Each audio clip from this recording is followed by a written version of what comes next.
This is the D6 generation with your hosts, Craig Dauch, If you're getting any compensation, it's not charity. Russ Wakeland.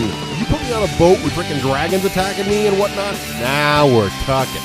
And Colby Dauch in the third chair. Hey, should I know how this works? With contributions from Total Fangirl Vampires do not sparkle. and our loyal listeners. One game is very like another till the D6G reviews it, brother.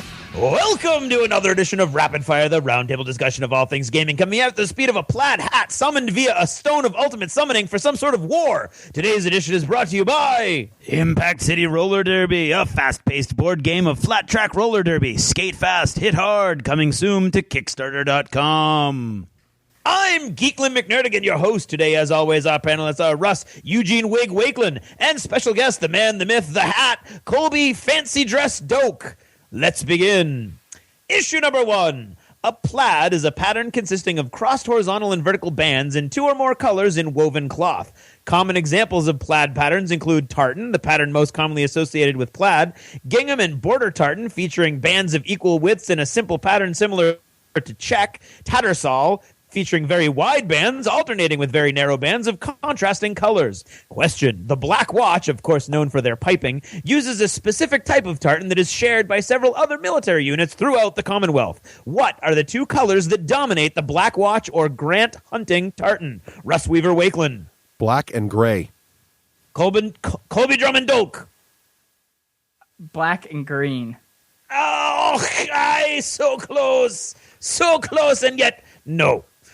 Wrong! Blue and green. And remember, if it's not Scottish, it's crap. Together, Russ and I made it, though. That's true. That doesn't count. You're both wrong.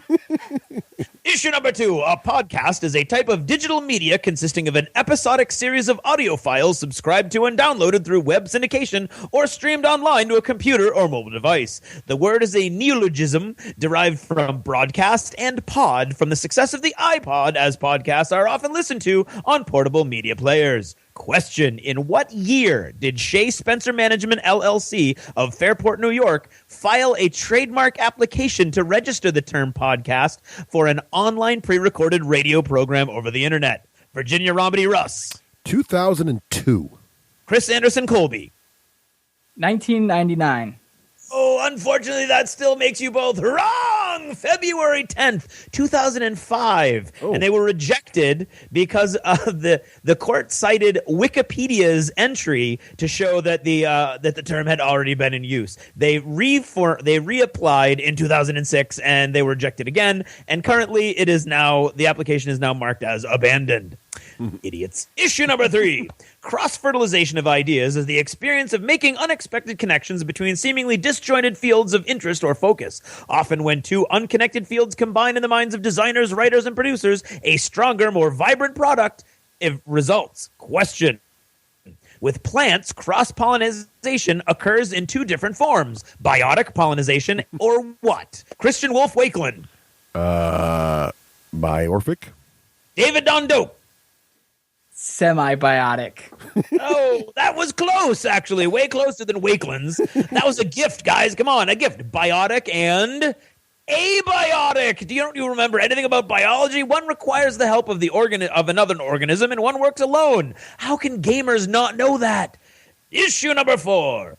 In internet slang, a troll is someone who posts inflammatory, extraneous, or off-topic messages in an online community, such as an online discussion forum, chat room, or blog, with the primary intent of provoking readers into an unemotional response or of otherwise disrupting normal on-topic discussion. In gaming forums, you will often see haters posting as trolls who have not actually played a game, but develop their hatred by reading the rules in a vacuum or even merely feeding off the negative feelings of others. Question. The Internet Dictionary NetLingo suggests that there are 4 grades of trolling: playtime trolling, tactical trolling, strategic trolling, and domination trolling, and, of course, one other type of trolling, the concern troll.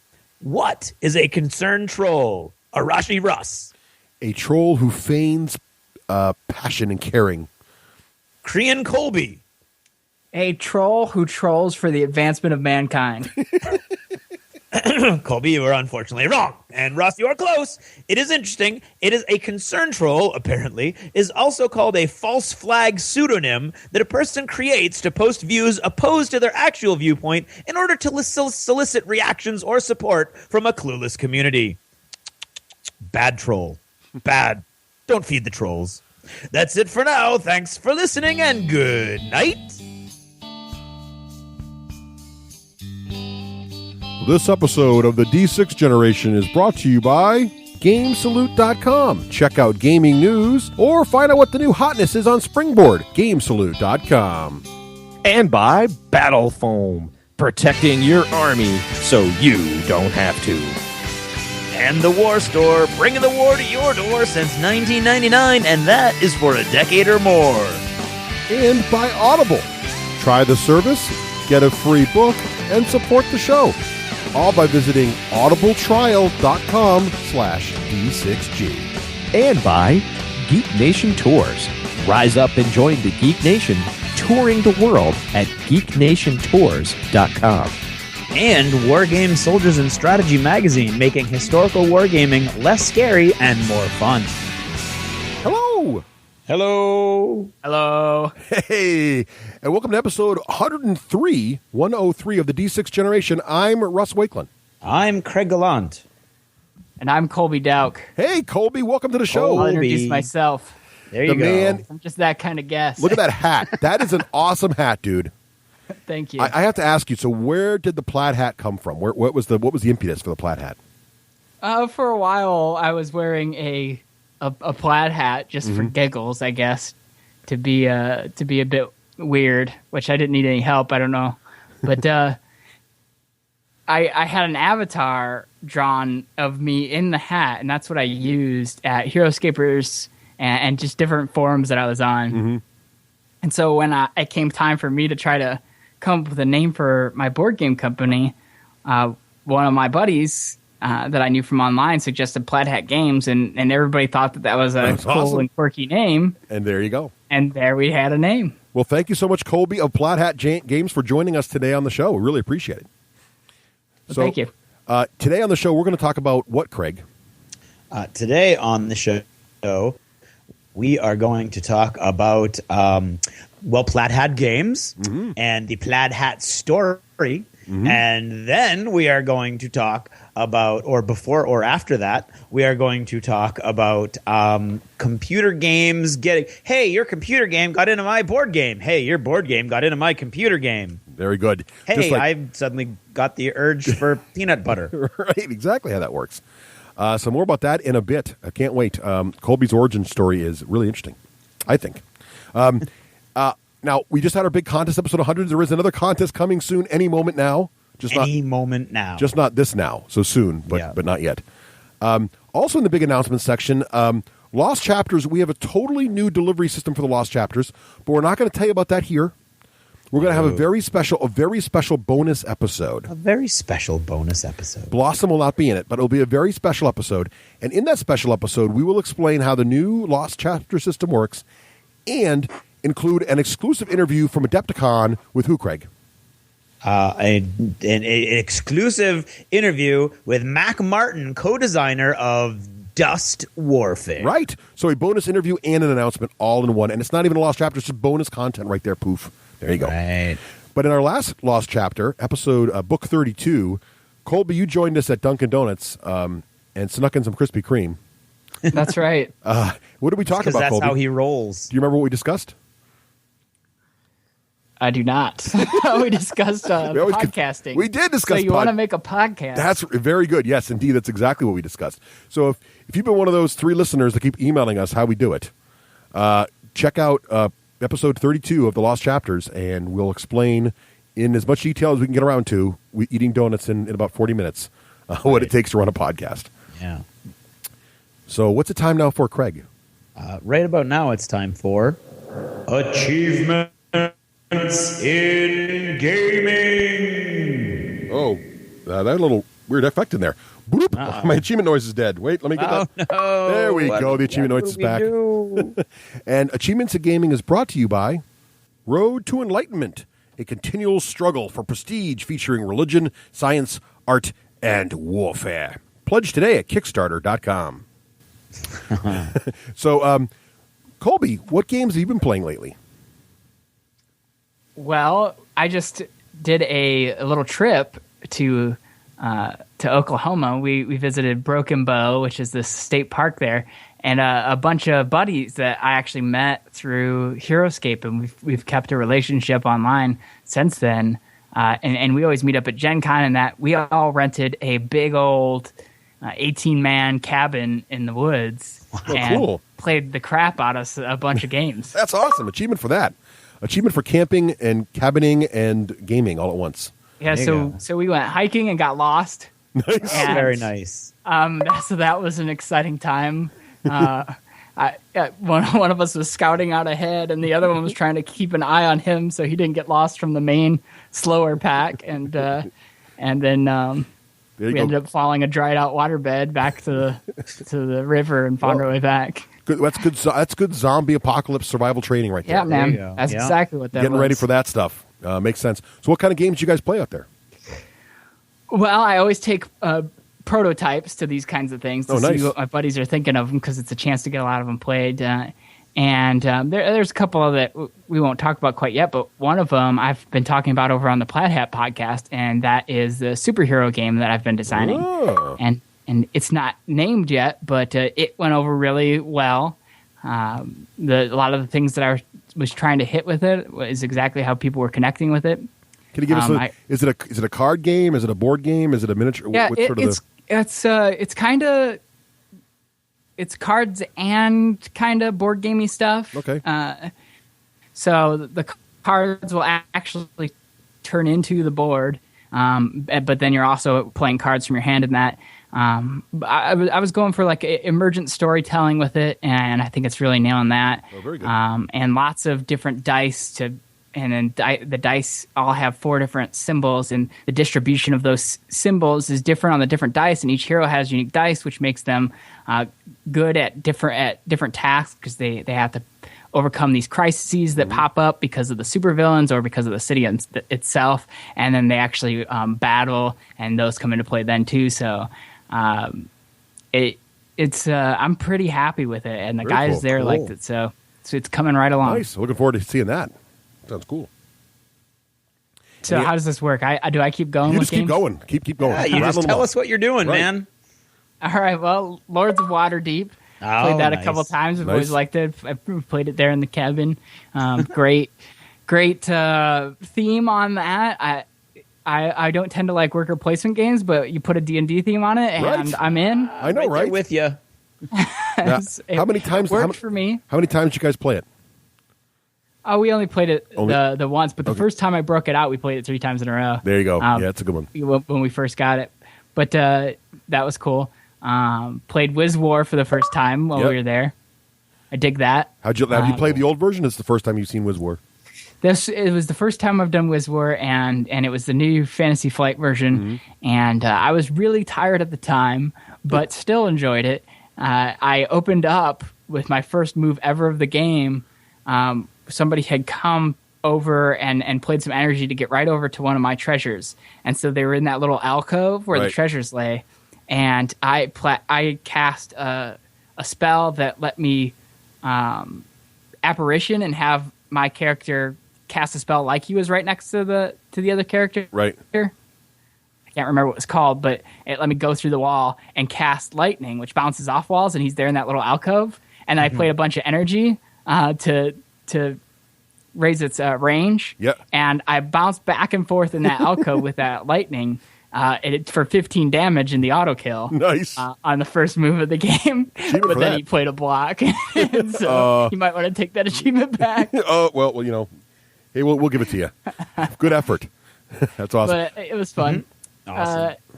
Got to play a game of HeroScape the first time in a good long time, because of course we all met through HeroScape. Played a team game. Nice. Managed to win that one with the Arrow Gruts and the Swog Riders and Krug. Now, how many tubs of terrain did you guys bring for this kind of thing? Oh Lord, they had plenty there. we all have pretty massive collections. I got to imagine with you guys. I would imagine I just envision this whole cabin floor covered in HeroScape terrain. Yeah, I think most of us have at least 3 copies of everything that ever came out of the game. Wow, out nice. For the game. Nice. Get to play Fiasco, which is a little storytelling role-play game. Yeah, I've heard good things about that. Which there's different plugins for it, right? Or different base stories. Which one did you guys play? Yeah. We played one that I can't remember the name of the module, but it was basically it was World War II era. We were in a submarine, and there was something Cthulhu-ish outside of the submarine. Oh, cool. This is DM. This has no DM, so it's like role playing without a DM, right? Right, and you roll dice, and then based on the dice, you start to develop what your relationship is going to be with the other players. And then each round, you either pick whether you're going to set the scene or you're going to decide how it ends. And if you set the scene, you set up what the scene is and who all is involved. And if you decide how it ends, then everybody else sets it up for you, and then you get to decide whether it ends good or bad for you. And once the scene's set up, it's just basically improv acting. Nice. Did you enjoy it? Was it fun? You and everybody else in the scene, it's just improving. Yeah, a couple of the people I felt like struggled with the improv acting, so that brought it down a little bit. But I still had fun with it. And then later, we were playing another game, and there was another group playing it who just everybody was totally into it, getting it. Yeah, and it was awesome. I think with the right group, it could be crazy fun. Yeah, it's pretty neat. So played Flashpoint. Yeah.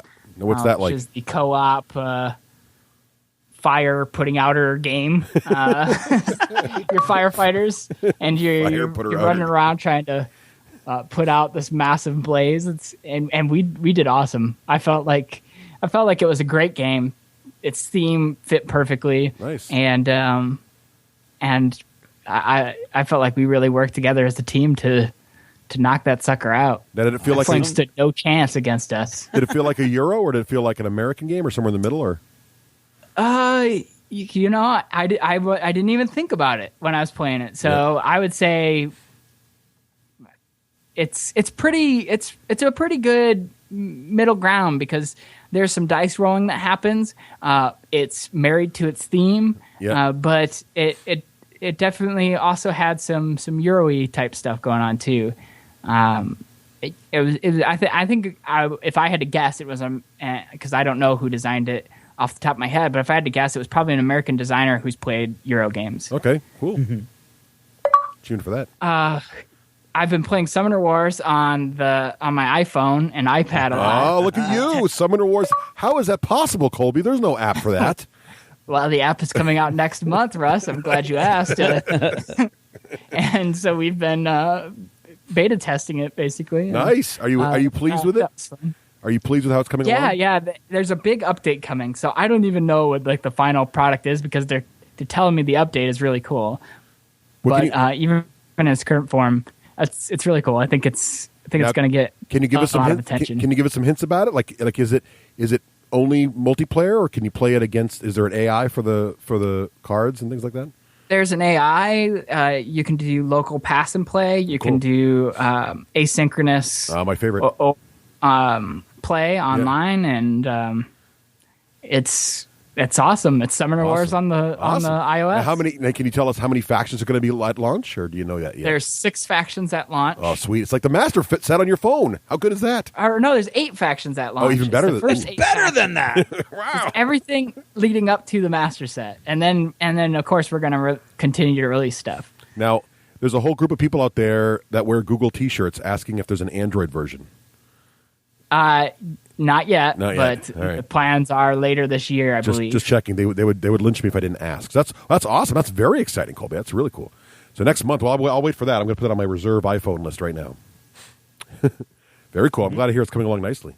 So it looks like you got some video games here too, but save those for the other section here. We'll get to those in a minute. Oh, there's another section for video games. Yes, okay. yes. Because Craig won't let us put video games. I didn't mean to mix my peas with my mashed potatoes. Summoner Wars. That's what this is all about today, though. It is all about mixing it up, isn't it? I'll go next, Craig, because I only have a couple. Okay. So Bootleggers isn't a video game. I got that mixed in there. I will say I played Bootleggers and really loved that. Played it with a bunch of guys who really like it, and so. Nice. That was a lot of fun. Now you play on Dukes of Hazzard there in that one, or what's that one like? Bootleggers it's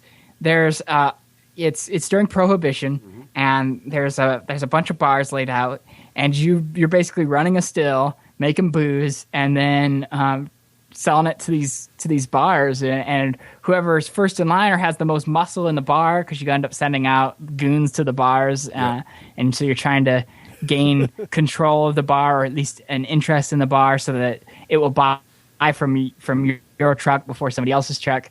And it was just a lot of fun, and it was one of the ones where the theme comes across strongly, and I liked it quite a bit. Very cool. Sounds awesome. I like those crazy themes like that. That sounds like a lot of fun.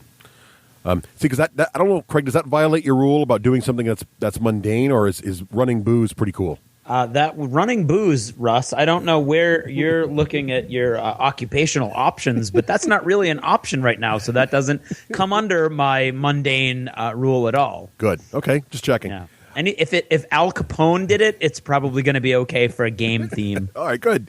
Okay. So criminal activity, fine. Legal activity, not so much, right? No, legal activity, like it's perfectly legal to go, I don't know, hunting dinosaur if they existed, right? Well, they might be protected. Yeah, they might. And in fact, they probably would and should be, actually. Right, exactly. Dinosaurs. They might go Which is exactly why it would make a great game, because games are go. escapism, Right. and you Very get to true. do things you can't normally do. That's my point. And I can sweep a floor. And I Colby- can manage a factory. I can do those things, so I don't want to do them in my gaming time. And I think Colby just made a cogent argument for the next big Plaid Hat game, how to club a harp seal. Coming soon. Wow. soon. Send your emails to PETA. us.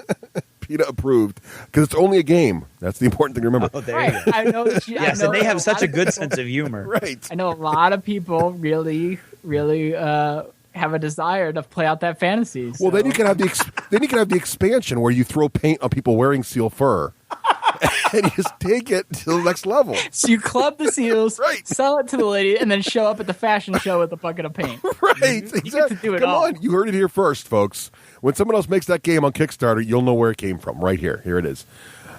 Okay, so what have I been playing? Well, I played Galaxy Trucker again. It's been a while. Chuck really wanted to learn it, so we broke it out at our local store, Myriad Games. There, we play all of our games at Myriad. They do a great job keeping us happy with all the great professional services there. So You know what's amazing right now is an enormous avalanche of dust models that have just suddenly I appeared. know all the Soviets are in stock now. Very Not exciting. everything. He's stocked at least one of everything is now Oh. on the shelf. The whole line. Yeah, that is a man who's like, oh, my people now want to play Dust. Alrighty then. Right. My people want to play Dust. Let my people play. Let my people play. So we play Galaxy Trucker. That is such a fantastic game, even if you lose and get blown to bits in asteroids. Colby, have you played Galaxy Trucker before? I have not. Oh, I think you'd like that one. You might want to give that a try Familiar sometime. with it, but Yeah, I haven't gotten a chance to play it. good, wacky, silly fun. Also played 4 Dust Warfare games. Wow. The most recent one I played, I really got a chance to try a flank press with all my heavy armored troops, and it just worked just as I'd expect. Worked really great. Finally killed one of those big 6-legged turtles, as Romeo calls it. Did you really? Yeah, with what? well, I flanked with the tank hunters, jetpack tank hunters, and the phaser guys, a platoon of phasers, and with the rocket punch guys, and with Rhino all together. So it was cool because he would try to divide his fire. So judging from what you just mentioned, you spent 120 points after 90. Yes, and it worked. Okay, well, but there you go. But here's the thing: inside his tank, he had put his command squad, and it was assassinate. Oh. So what I did was I flanked him, and it was cool because he split all 3 of his turrets to shoot all 3 of my squads, and all 3 of my squads got pinned. But he wouldn't kill anybody because he wasn't committing enough fire to any single squad. So they just slowly advanced, creeping towards him until they were all too close to stop, and then boom, worked out really well. So that was pretty cool. I'm very happy with it. Was that the artillery turtle or was that the flamer turtle? It was the artillery turtle. Yeah, The flamer turtle. Wrong tool. Except the flamer turtle isn't all that against 3-man squads because there's only 3. Although it does 2 dice each, but true, still, yeah. So, but no, it gets 2 dice against each guy. right. So that's pretty big. Yeah. So that was not a lot of games, not a lot of variety, but I got enough gaming in to have some fun there. There you go. What about you, Craig? Okay.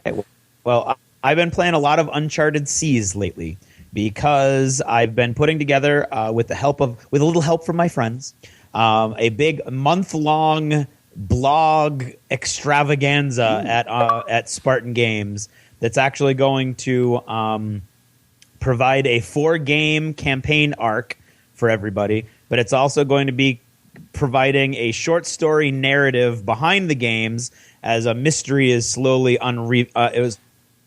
slowly revealed and solved that will sort of culminate in the final big battle. And it also includes regular blog posts that are going to be about how like Russ is involved and Ian's involved and Pete and Chris, and I'm forgetting somebody, and that's just not fair. But there you go. Who else? Oh my God, Jeremy. I don't remember. I said you. Jeremy. Wow, you want me to Jeremy? Oh my God, how could I forget Jeremy?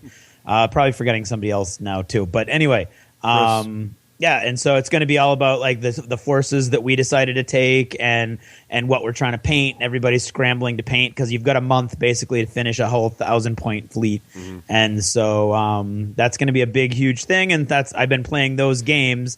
I'm 3 games in now, and the first game just got posted today, so that was very exciting for me. It was supposed to be one thing a day, every weekday for a month, and it was a bank holiday on Monday in England, and who knew? I didn't know, so I submitted all my stuff on time, and then it didn't get posted because it was a bank holiday. And then yesterday they formatted it and everything, and so today they dumped 3 of the things on there, and then tomorrow there's going to be the there'll be a battle report every week, and so tomorrow's the battle report, and then Friday is going to be the mission. Very cool. Every day there's something new, including battle reports and missions. And that's what I've been working on for Uncharted Seas. Nice. Did a lot more Dust, having a blast with that. I won my first game playing solo, so that was exciting. And I did on my blog, McNerdigan's. Is it McNerdiganspub.com? It's your blog. I think it is. It is my pub. McNerdiganspub.com. Yep. Is a full battle report with pictures of my terrain and some of the models. Most of the models still aren't painted, but so that was a blast. Really, really enjoyed that. And then yesterday I ran a Dystopian Wars tournament because we had a bunch of guys who hadn't gotten a chance to ever play, and they wanted to play that. So we had a tournament yesterday at Myriad Games, which is an awesome place to run events and do sorts of things like that because all kinds of people show up there. In fact, there was one guy, and his name is forever going to escape me, and so I'm not even going to try. But he was brand new to the area and had just shown up and was like, "Hey, what are you guys doing tonight?" And we're like, "Hey, we're going to be doing a tournament." And he was like, "Oh my God, I love that game, and I've never played it before." So he jumped on in. So we had a blast with that. And then last night, the Sino-Soviet, or Sino, I guess, is how some people are pronouncing it. SSU. The SSU, exactly, the Sino-Soviet Republic. The brand new faction is out. Their first wave released this week, although most people didn't get it. But you know who did get it? Myriad Games. And so Jeremy had one of each of the first wave, which roughly is, we don't even know what the rules are because the actual Dust Warfare book isn't out yet. But we sketched it out and tried to figure out what their basic abilities would be and what their basic point costs were. And we kind of like played it fast and loose, but we... So you made up rules. Let's admit it. You made up rules. No, I think Jeremy might have made up some rules. And Christian was playing the primary on the Axis side, and I was kind of running between that and the Dystopian Wars. And it was a blast seeing that helicopter. And you only realize how few things you own that can shoot down aircraft when you're facing one. Yes. So that was very exciting and a lot of fun. And so that was it. So I've been mini gaming. That's what I've been doing. Nice. Well, speaking of mini gaming, we also have a little section here in Achievements for modeling. Now, Colby, do you do any modeling at all, or is that not your thing? I do not. You're just too busy running the whole company or something. Yeah, I got stuff to do. Right, I understand. Well, I ventured out into video making. I did my first video. Yes. And interesting. You're gonna like I heard about this. You're gonna like this title, Craig. It's a 20-minute video on how to paint the model in 10 minutes. I like it. See, so it took me 20 minutes to explain a 10-minute process, which I'm not sure what that says for my teaching skills, except maybe I need to work on them. But people, I posted this little picture of how I painted up this Dust Warfare / Tactics British paratrooper at Adepticon on Facebook, and everybody started asking me, could you show a video of how you do that? I really don't know how you do that so quickly. So I just did. I clamped my iPhone into my mic stand, put it vertically, turned the recorder on, kept the flash on, and just painted under it, and basically just essentially talked to myself about what I was doing. And then I put it on Facebook because, well, it turned out to be a 20-minute video, and I didn't really want to crop anything out of it because I wanted to show the painting in real time, and I paused and sort of explained stuff, and I thought it was okay the way it was. So the problem with YouTube is the limit is 15 minutes unless you know somebody who knows somebody. So I couldn't get it on YouTube. So I put it on Facebook. They'll let you put anything up there. And even if you're not a Facebook person, you go to facebook.com/the D6 Generation. You don't have to log in or have an account. You can just watch the video there and see what you think. Let me know. People seem to like it. I got good feedback on it. So Well, that's good. yeah, kind of fun. So I did do my Brits, and now I'm working on, as part of the whole Uncharted Seas thing, I took a left turn in Albuquerque, and I'm working on an orc tower ship.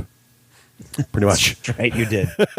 I was like, Craig, I really want to paint this orc tower ship, and that's what I want to focus on. Craig's like, okay, it screws my whole thing up, but all right, go ahead and do it. Yeah, right. So an entire Empire fleet lies fallow, but does. that's okay. That tower's looking awesome. This orc tower ship, I'm really enjoying painting him. I love the new orc look. I think it looks fantastic in Uncharted Seas. I really like, and it's cool because it took me a while to figure out what was going on there. There's little barrels on top of the tower. There's giant barrel-throwing arms that shoot out and chuck these giant, I guess, flaming barrels of oil. Yeah, there's nothing wrong with that. That's pretty much awesome. Yeah. And for those who are emailing me, Project Obscuring Luna, which is my project to upgrade the bits and components in Eclipse, is on pause while I wait for the reprint of Eclipse to show up at my local store. So when that gets in, then I'll be ready to move forward, and I'll start blogging some of that as I go forward with that. So that's my modeling achievements. Cool. How about you, Craig? I have been painting my 1,000-point fleet, and I needed to get some models from the War Store. And I just got those in yesterday, so I've got to start finishing the last 3 or 4 models. But I've been doing a Thaneris elf fleet, which I think is coming out really nice, and I'll have some pictures up somewhere eventually, I'm sure. And I went with this interesting the sails I painted as stained glass. Ooh, I bet that looks awesome, dude. Because they're they're elves and they're wacky. So Pixar didn't happen. They're very oddly shaped sails. Pics. So I bent them and then painted them up like stained glass. Very nice. That sounds awesome. Yeah. So that's all I've been doing for modeling though, because my time has been very limited. Well, let's see. How about the other section? So, Colby, what other non-gaming but geeky-related stuff have you been doing? Well, I listened to a couple of geeky books on Audible, actually. Audible is a fine service. I don't know if you know that, but they sponsor this show, and we really like them.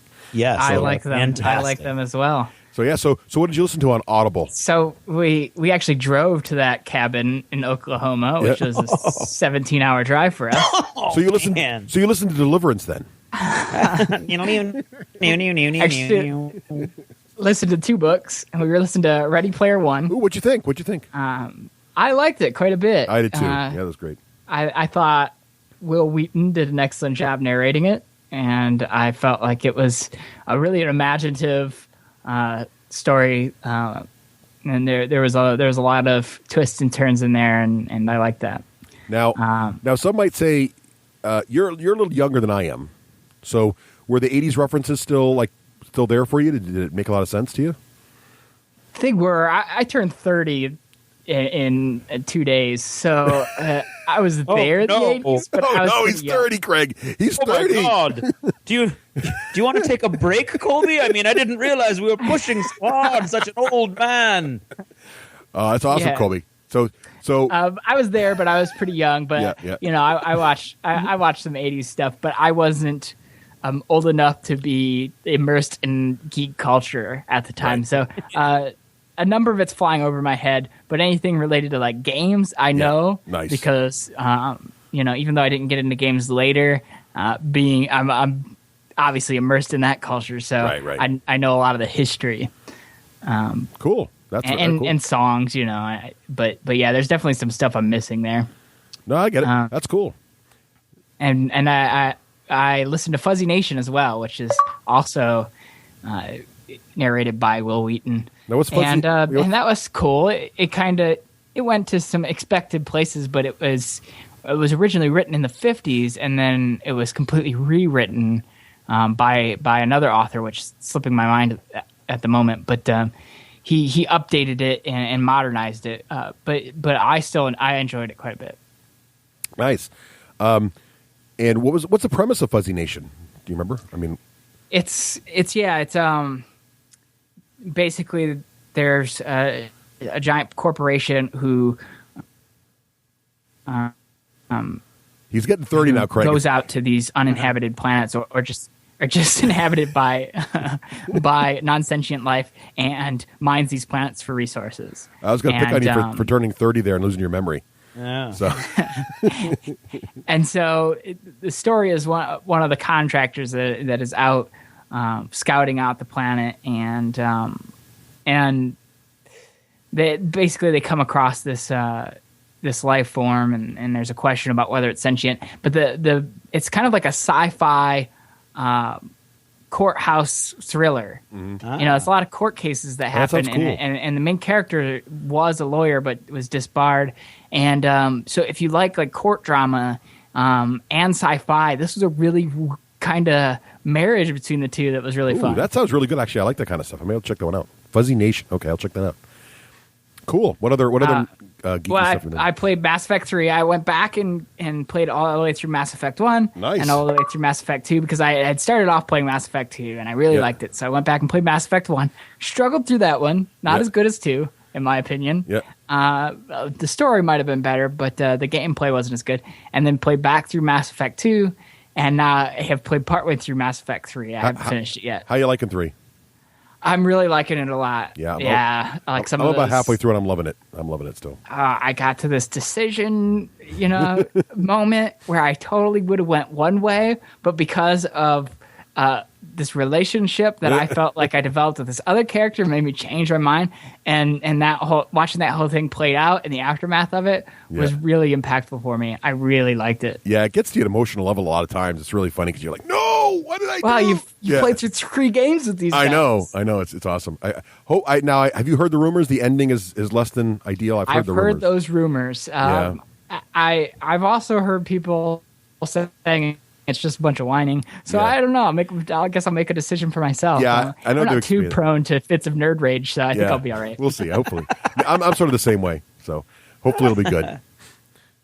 And then I played Trials Evolution 4 players, and this is an Xbox Live game. Oh yeah, I played the first one. It's the motorcycle game. Okay, well this is the new one. Yeah. It's all like Excite Bike-ish, right. But it's over the top, like Crazy Wrecks. It's all about how you're distributing your weight on your bike to hit landings and make the most of jumps.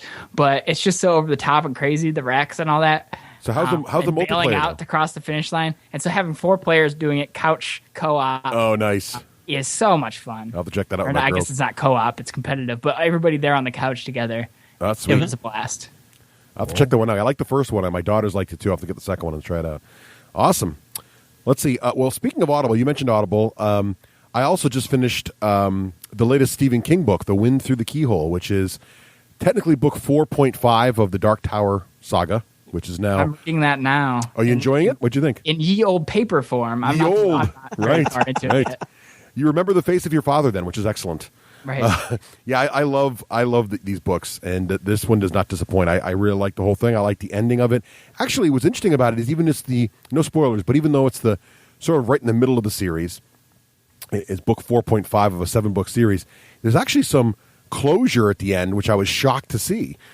From a book in the middle, you just sort of expect it to be like, okay, now we're back onto the main plot. But there's a little bit of closure that never really happened in the first books, and I won't spoil what it is, but I was really happy to see that. It was an unusually bright ending for a Stephen King book, I thought.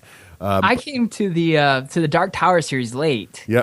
And so I never really followed up to see what the internet was saying about him when I finished. Mm-hmm. But I'm guessing there was some considerable discussion about the way the book ended. Yeah, I was cool with it, but like I said, I'm not a real nerd rage guy either, so I don't know. But I really like the whole series, and I like the whole journey of it, and I kind of got where he was going with the whole ending, but it was kind of I could see how it would be not happy for some people. Yeah, I was told, end the book any way you want to. Right. You're the author. Was my take on it, but I could while I was reading it, I was like, man, there's some people that are very disappointed about this. I think. Yeah, but I think you kind of have to know that going in reading Stephen King. Right, well, yeah, going to end it. Stephen King is going to end it satisfactorily. Yeah, the ending of King books are always going to be like, how is he going to screw me now? Oh, there it is. Okay, now we know. But if you like these kind of books, or you want to listen to Ready Player One or any of these other great books, check out Audible. head on over to audibletrial.com/the D6 generation or D6G, or you can go to our website and just click the Audible logo in the corner there. And they'll hook you up with a 30-day free trial and a free credit, which is good for almost any of these books. Great way to get started, great way to listen. And as Craig will tell you, too, there's just some great books to listen to there. And there's phenomenal. And as you're hearing right now, whenever Audible people start talking about the books to listen to, we start rattling off, I want to listen to that, I want to listen to that next. And you start going. So I think the list is extensive. In fact, Colby, have you listened to The Stand on Audible? No, I didn't know it was on Audible. I went to my library trying to get The Stand. It's finally How on long there. must that be? Like 8 weeks long? 47 hours. It is. It's a huge book, but Yeah. I was trying to get it on CD, and they didn't make it on CD. No, get it on. It just came out on Audible, and it's unabridged. It was hard to find unabridged also. And what's cool about The Stand is not only is it a fantastic story, one of Stephen King's generally regarded best works, it's also the foundation for the Dark Tower series. A lot of people call it Dark Tower Zero. So definitely worth a read, especially if you just got finished the Dark Tower series and you want to kind of see, because Dark Tower is kind of sprinkled through a lot of his works, but it's really, you really see it very strongly in The Stand, especially in the end parts. So I actually ended up getting it on, in ye old paper form when I couldn't get it on CD there at my library and read through it. It's definitely one of the best works of American fiction. Period. Yeah, I think it is. It's awesome. It's awesome. So I'm gonna get that again. I haven't got an Audible yet. I'm gonna get it myself next, I think, and go through that book again. It's great. Is it one credit? I think so. I haven't. I've looked that up. I've looked up when you're doing a lot of your hours for one credit. It is. There's a lot of great books in there for one credit. That's a good hour per credit ratio. It is. That'll take you a month if you unless you're just a marathon listener. Heck yeah. Now, I don't think we could end achievements without talking about this little movie that came out this weekend. I don't know if you guys heard about the superhero film. Called The Avengers. You're going to have to give me a negative achievement for this one. I'm the last geek on the face of the earth. Oh, what? Not yet seen it. Don't worry, we won't spoil anything. Well, no spoilers, because I'm sure there's other people out there like you who have, it's very busy, it's hard to get out there. I don't know about you, Craig. I loved it. I loved it. I loved every minute of that film. Yeah. There was no bad parts in that film. Joss Whedon was already a man god in my eyes. Now he's even more of a man god. Yep. He justified everything I ever felt about him. If there's anybody out there who is either a hater or even just a meh person on this movie, I had one thing to say to you. What is your problem? What else could have been done to make this movie any better? Because it was freaking awesome. Yeah. Okay. So anyway, Avengers is fantastic. And it's really the only way I will see movies with a Hulk in it from now on. Right. Is if he's not the main focus. How awesome was Hulk? And may I just say, no spoilers, best villain monologue ever was in this movie. Okay. It was a fantastic film. Some people are asking me too. They have younger kids. And I took my daughters to see this. I took my 9-year-old and my 8-year-old daughter, who are also huge Avenger comic and cartoon fans, the newer Avenger cartoons. Also, my brother took his 9-year-old and 7-year-old daughters to see the movie. Mm-hmm. Not as scary as Harry Potter or the 9-year-old is a son. I'm sorry. Yes, 9-year-old son and 7-year-old daughter. I'm just thinking. And the I don't think it's as scary as Harry Potter. It's not as scary as Star Wars. All the kids loved it. His 7-year-old daughter, who is named after Wolverine, her name's Logan. Not making that up. Don't tell her mother that. Though. Yeah. She said, awesome. She loved it. So, fantastic movie for kids, pretty much of all ages. Great family film, but also great adult comic movie. Yes. So, grab a shawarma and go on out there and watch the movie. It's awesome. Or afterwards. Grab a shawarma. Have a shawarma after. Yeah, it's much better. Yeah. Oh, and stay through all the credits, both the middle credits and the end credits. Just stay the whole way. Yeah, absolutely. So, that's just any comic book movie. That's standard operating procedure. Which is why it's surprising to me that the entire theater got up and left when I went and saw it. I know. Me too. You just shouted at them. Don't you guys realize? What are you doing? It's not over. You're going to miss the movie. Did they leave before the first bonus trailer? Oh, yeah, a bunch of them did. Yeah, well. But you know what? I also learned an interesting thing about Ian. I have a huge problem with people who talk in the movies. Mm-hmm. Ian puts me to shame. Oh, he doesn't like any audio? His threshold is way lower than mine. So we had these two really obnoxious people sitting at the end of our row. And it was a bunch of us sitting in the middle. And they're like, and all of a sudden, just out of the darkness, hey! Excuse me. Oh my God, Ian. So I didn't mind them missing it. I was pretty amused that they were going to miss it. And then the guy sitting behind me had to get up to pee halfway through the movie and literally grabbed the back of my nice comfy seat and yanked it back and gave me whiplash. I was at a comic book movie once, and this guy spilled a soda right on my lap. It was really annoying. Oh, man. That was probably on purpose, though. Probably. You have that effect on people. So, yeah. If it was a good movie and not a bad movie, that would stink. Was sitting there through a whole bad movie. It was a DC movie, so, you do the math. Exactly. But that was the most exciting thing that happened to you. It was. It did happen right during a water scene, so it kind of felt like 4D. It did. Felt like 4D. I'm not going to lie. Yeah. So that was great. And one little video game thing, Fable Heroes just came out on Xbox Live Arcade. Now, Fable Heroes it's sort of like, you know what Puppet Wars is to Malifaux? Well, Fable Heroes is that to Fable. So Fable is a RPG set in sort of it's almost like a steampunky universe. And Fable Heroes, you play 4 players, just sort of like a smash and grab kind of game, much like kind of like Castle Crashers, but the characters are all done up like little puppets, so it's a little more cartoony, and it's a little more silly, but it's got also little board game elements to it. In fact, between stages, it almost looks like the Lego Heroica set. the guys are on these little plates, and they move around from section to section. They roll dice, and then you go and fight the bad guys and fight them like Castle Crashers or like Gauntlet. It's a fun little game, great family game. So if you like Castle Crashers or any like 4-player co-op or dungeon crawl kind of game that you can play with your kids, Fable Heroes is probably not a bad one. Check out the demo on Xbox Live. How old do you think your kids need to be for Fable Heroes? Like I said, mine are 9 and 8. I think you go a little younger than that, actually, because there's violence in it, but it's not like it's puppet on puppet violence, So you can do the math on that. But I'd say 5 or 6 probably be okay still. I have a 5-year-old, and we play the Kirby game. Yeah, it's the Epic Yarn and the Return to Dreamland, and we also do the Portal of Power. I'm blanking on the name. Now, have you tried the Lego games? Because my girls love the Lego games at that age. Like Lego Star Wars. She's a little young for the Lego games. She has trouble with those. Yeah. Well, there's less platforming in this, right? So it's just pretty much run along and kill stuff. And the best part about Fable Heroes is you never actually get knocked out of the game. When you die, you turn into a ghost, and then you can still fight. And you just got to try to find a heart and you heal back up. So it's maybe a little. She might be able to be okay with it. Give it a try on the demo. Cool. See what you think. So that's my other achievements. Cool. Craig? Okay. Mine are Skylanders. That's the Portal of awesome. Power. My girls love Skylanders. Yeah, Skylanders totally a win. She plays Skylanders as well. Sorry. Yeah. How many does she have? Right. How many Skylanders does she have? She's got all the elements but Earth and the skull one. There you go. So however many that is. I could tell she was hardcore. 6-ish. Yeah. There you go. Wow. They sound cool. They are cool. Great. All right.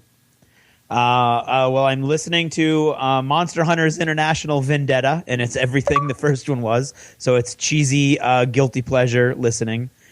Still enjoying it, though. And I am reading a book called The Tyranny of Cliches, which is a very interesting nonfiction book about discourse on various topics and the cliches that have entered society over the last 30 or 40 years, so that people, like when they're arguing, will use a cliche instead of actually tell you about what they're thinking. And it's a book that's really interesting in the way that it deconstructs all these different cliches. Like just saying? Like, yeah, kind of like no offense, but right, no offense, but but yeah, no, not really either of those. But those more like, I disagree with everything you say, but I would defend to the death your right to say it, which means nothing. Right. And actually is based on historical inaccurate quotes. So but it's anyway, it's not like penny wise and pound foolish kind of cliches. No. It's like cliches that have entered into common public discourse over the last half century or so. Right. I think it's interesting. Every time I explain it to somebody, they're like, "Really? Why would you?" I don't know. The guy's kind of funny too, and there's like a good chuckle on every few pages. It's an English teacher thing, It could very well be. And then I've been spending a lot of time writing. Let's see. There's a new FFG announcement.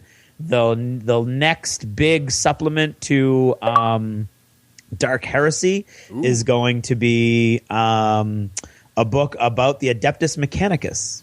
Ooh.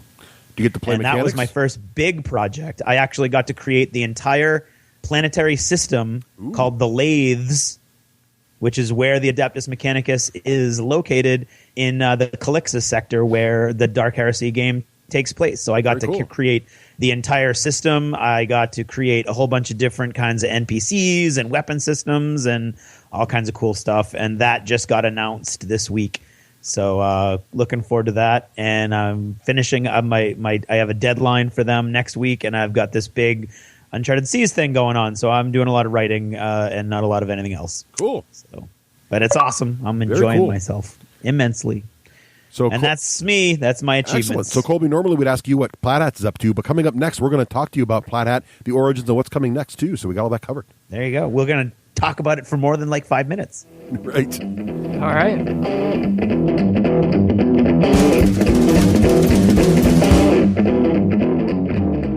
You're listening to the D6 generation.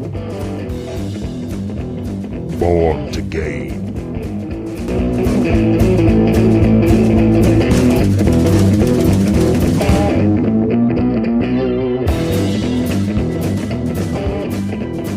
And now it's time to talk about some of our favorite war-torn friends. Battleful. Thank you.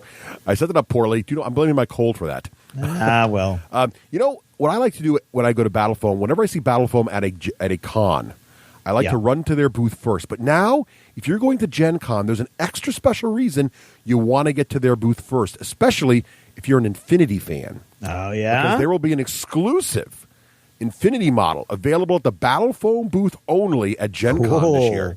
So if you want that little piece of action, in addition to all the amazing foam trays that, again, I tell you, the cool ones always sell out in about the first 30 seconds. Yeah. Get over there. It's not because they don't bring lots of stuff. It's crazy. No, it's like a fortress of foam at the beginning of the con, and then it's like somebody's been shooting it with a machine gun and howitzers. It's amazing. And also, if you need to transport, you're looking at these new giant models coming out by Privateer Press, the Colossals, and there's this huge thing, and you're like, how am I ever going to carry that in a bag? Battle Foam has you covered. They have the colossal trays are out. Check them out for the. They're check them all pretty out. colossal. They are hugely colossal, and they got Cool Mini or Not Dark Age bags ready to ship. The X boards for transporting your models around tournaments and gaming events ready to ship. Don't forget too that the DualCon 3-day Warhammer 40,000 and Warhammer Fantasy and War Machine Hordes gaming convention going on in Mesa, or as I like to say, Mesa, Arizona. Yes, you do. This September 28th and 30th in the Hilton in Mesa or Mesa. So head on over to that if you want to. If you're going to be in the Arizona area, love to get a convention in, a little conning action in there. Check out DualCon coming this fall. Awesome. All of that info is at battlefoam.com. Battlefoam.com.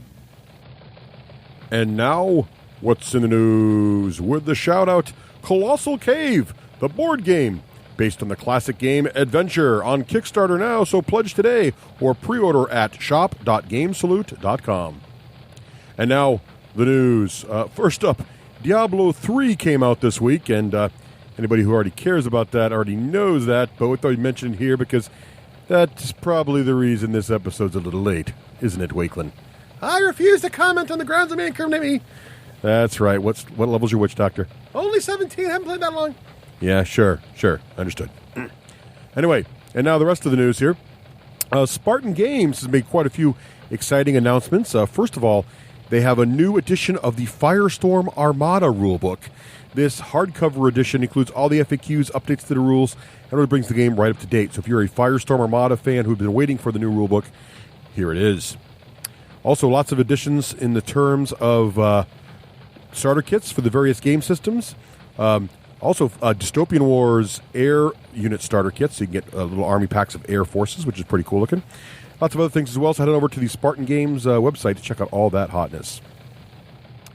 Let's see, Fantasy Flight Games announced a few things. First of all, Netrunner is returning. The classic card game, much fan for. I know Rafe Hollywood Granger really enjoyed Netrunner for many years. Now it's coming out again. Fantasy Flight Games is redoing it, and they're retheming it to fit into the Android universe. Should be interesting. Speaking of classics returning, WizKids has announced that Axis and Allies 1941 is coming out. And apparently the big deal here is the game is going to play a little sleeker, a little faster as well. So new mechanics in there. So if you're an Axis and Allies fan, check that out. Let's see here. Dust Warfare, news for that as well. The FAQ is now out, which clears up a few minor rules issues here and there. For example, the misprint on the speed of jump troops. The infantry single characters now match the speed of the troops there. A little typo there on that one. Other nice rule clarifications there as well. Also, all the unit sheets are now out for the Allies and Axis factions right from the Fantasy Flight Games website, which is handy as well. And also, while you're checking out the Fantasy Flight Games website, you might also want to check out the rules for Fortress America. They're also out. And let's see, other big news this week. This past Sunday was the big registration day for Gen Con. So if you're planning on attending the event, Sunday at noon registration opened, and hundreds of happy Gen Con going geeks logged into their website and hit submit for their wish lists and hopefully got the things they want. Oh, it's great. I got into Artemis. I'm so excited. What is Artemis, Wickland? Oh, it's a Starship Bridge simulator. Everybody gets a little workstation with computers. And there's the engineering station, and there's the weapons control station, and there's a giant screen where they show the big bad guy ships coming at you, and you have to work through it all together as a team. It's kind of cool. Okay. Anyway, if you're interested in that kind of thing, you may check that out. I don't know if there's any Artemis slots left. But anyway, if you did register for Gen Con, you didn't do your events sign up, you might want to get that done pretty darn quick. Let's see. Oh, and finally, Core Worlds expansion announced. Core Worlds, the card building game from a deck building game, from Stronghold Games, the sci-fi one, takes place in taking over the galaxy there. The new expansion is called Core Worlds Galactic Orders, and this one, players can ally with various galactic orders, which will give them special powers and abilities throughout the game. Sounds pretty interesting. So if you're a fan of Core Worlds, go ahead and check that out from Stronghold. And that's what's in the news.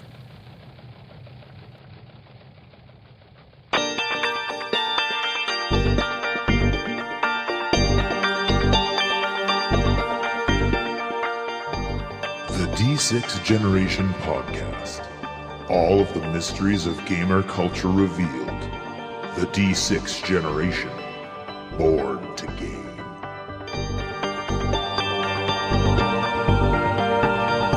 Hi, and welcome back. So we figured since we had Colby trapped here anyway, we might as well get from him the full story of the Plaid Hat saga.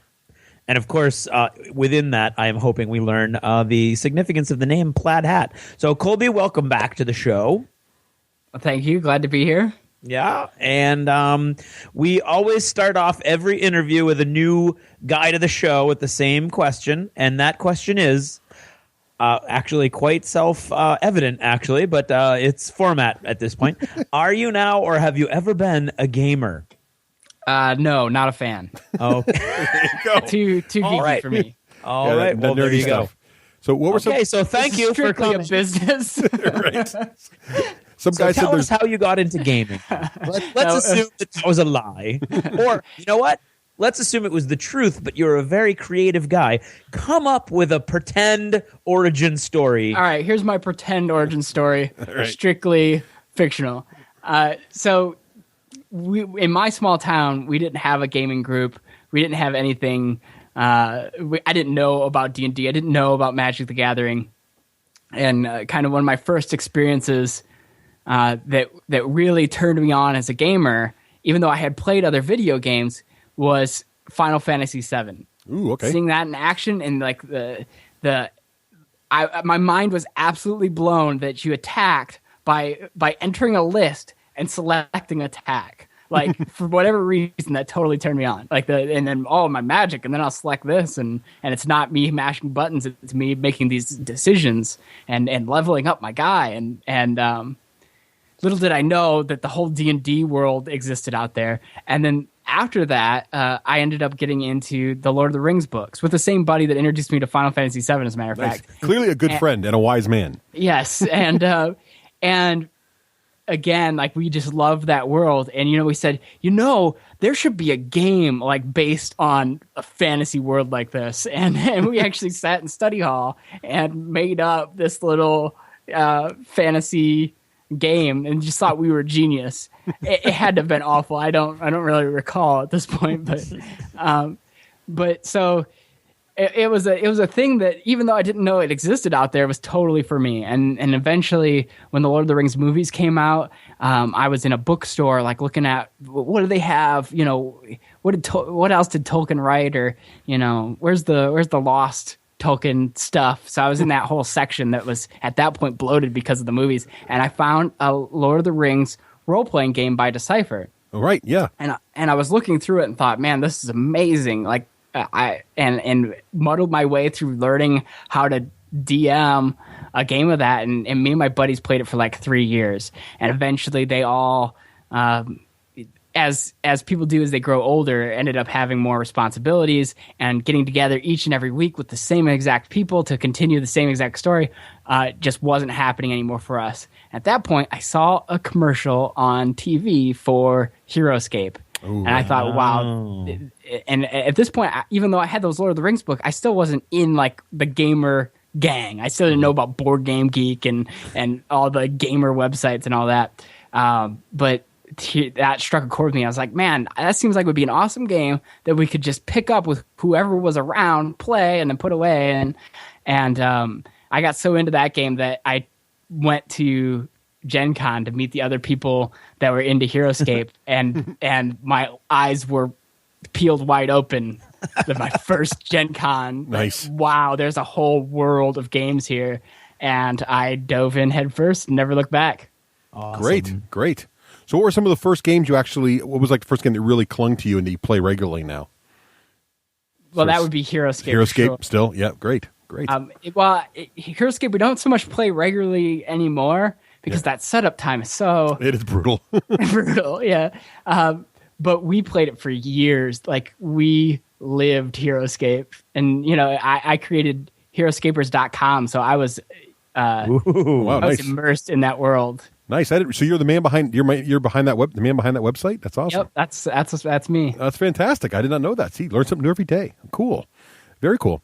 So now, at what point did you go from being a gamer and getting into games and discovering this awesome world of games to like, it seems like you just started out learning about these games. And you're like, now I'm going to make one. When did that sort of transition start occurring?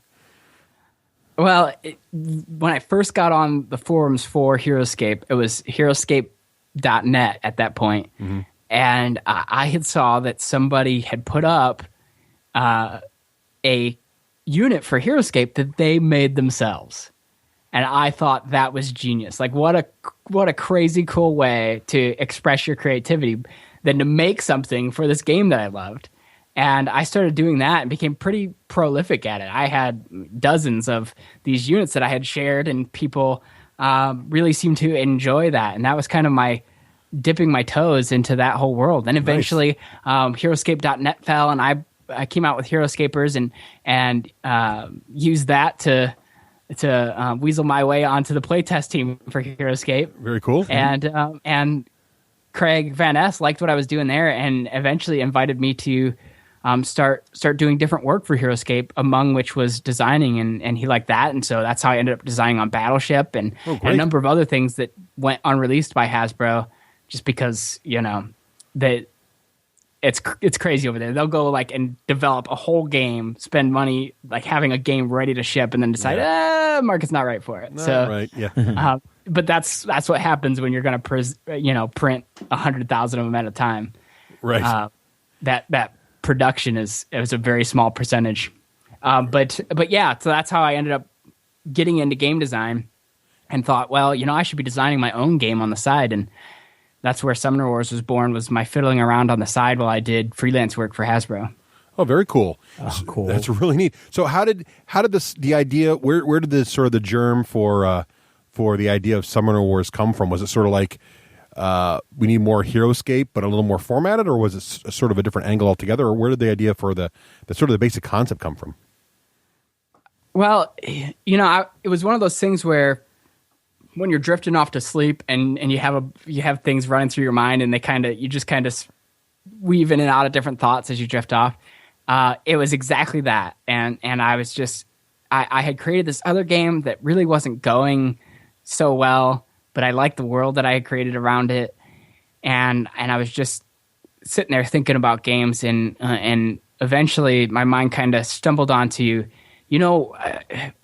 Battle Lore is doing these, the Battle Lore at that time was fairly new, and it had the humans and goblins. And I thought, man, this game is going to be really cool. This is going to be something that I could definitely get into, because I thought they were going to release armies. As we all did, Colby, as we all did. And instead it was more humans and more goblins, more humans, more goblins. Right. And it was like, no, I want elves, and I want tree people, and I just want different stuff, Right. And I thought it was going to be cool to buy a whole army. And I was thinking about, I'd love to do games that really focus on an army and how that army works, and and has the cohesiveness to the theme and to its strengths and all that. And then I got the thought, well, I'm working on this other game. It's got miniatures and everything, and that's so daunting for a first game to even think about if I wanted to go ahead and start a company and publish it. And so I said, maybe I could do a card game where the cards were the dudes, right. and the board was just card-shaped spaces. And I woke up at that point, like I was about to fall asleep, and I brought myself back to waking up because I said, man, I think that might be something, and went out and spent a couple hours just typing out ideas in Word, and the next morning I was prototyping. Oh, wow, cool. Now, had you, because Summoner Wars definitely gets compared a lot to miniature war games, but with cards, have you, and you didn't mention any miniature wargaming experience per se, besides HeroScape, which is really more of a fancy board game. Have you played any miniature war games before, or was this sort of just something you had a peripheral understanding No, of? I've always seen them, the measuring sticks and all that, but Right. But HeroScape was the closest thing I got to a miniatures game, and it kind of is, but it's just a really pared down, Right, simple light version. Yeah, I was going to say, you're going to have all of the HeroScape people, including Ian, up in arms. Well, no, I was just thinking about how Colby was talking about how it's cool to have a game with a cohesive army designs, and that's something that's much more common in full-on miniature games, right? But HeroScape definitely did not have that, right? That was one of its sort of... I don't know. I think actually, now there are more board games. But yeah, back... Yeah, okay. You know what I'm saying? That's all. Okay, That's all. I'll allow it. It would have been 2007 that this was happening. Right. Because, of course, I spent a couple of years working on Summoner Wars before I actually launched a company and got the thing out. And I think I had seen, I was in the periphery, I was aware of Warhammer. Yeah. But I hadn't really explored it too deeply. Right. That's cool. But it was, of course, it's just part of gamer culture. So I knew that it did similar things to that, where it had an army. But I thought what was kind of cool was the fact that I could do a ton of armies for this sucker, and people could own them all because they'd be like $10 a piece because you're just getting a pack of cards. That is one of the brilliance. That's definitely one of the brilliant elements And of the then game. there I took it and was like, oh, well, then I could do card stuff with this. So they could have a hand, and the units could be coming out of the hand, and the cards could turn into resources, and that's where it was born. No, there's a really great design in there. So now, when you started to decide you had something here and you wanted to go forward with it, how did you go about getting your team together? Was it just you, or did you get an artist, or how did that part start? At first, it was just me, and I went out and just got art off the internet to build a prototype. And it was my intention to take it with me to Gen Con, because I had a bunch of friends that all went to Gen Con because we all knew each other from HeroScape, and we'd all go and play HeroScape tournaments and just hang out. And so my intention was to take it there because I had leveraged my contacts with Hasbro to get a meeting there with Mike Gray, who is the acquisitions guy at Hasbro. And I took my prototype to show it to Mike. And Mike was kind of, he was polite about it, but he didn't really act like I had anything special. He acted like he felt I had something solid. But it's really not right for Hasbro, and he knew that. And he said, and Wizards is not looking for new IPs, basically.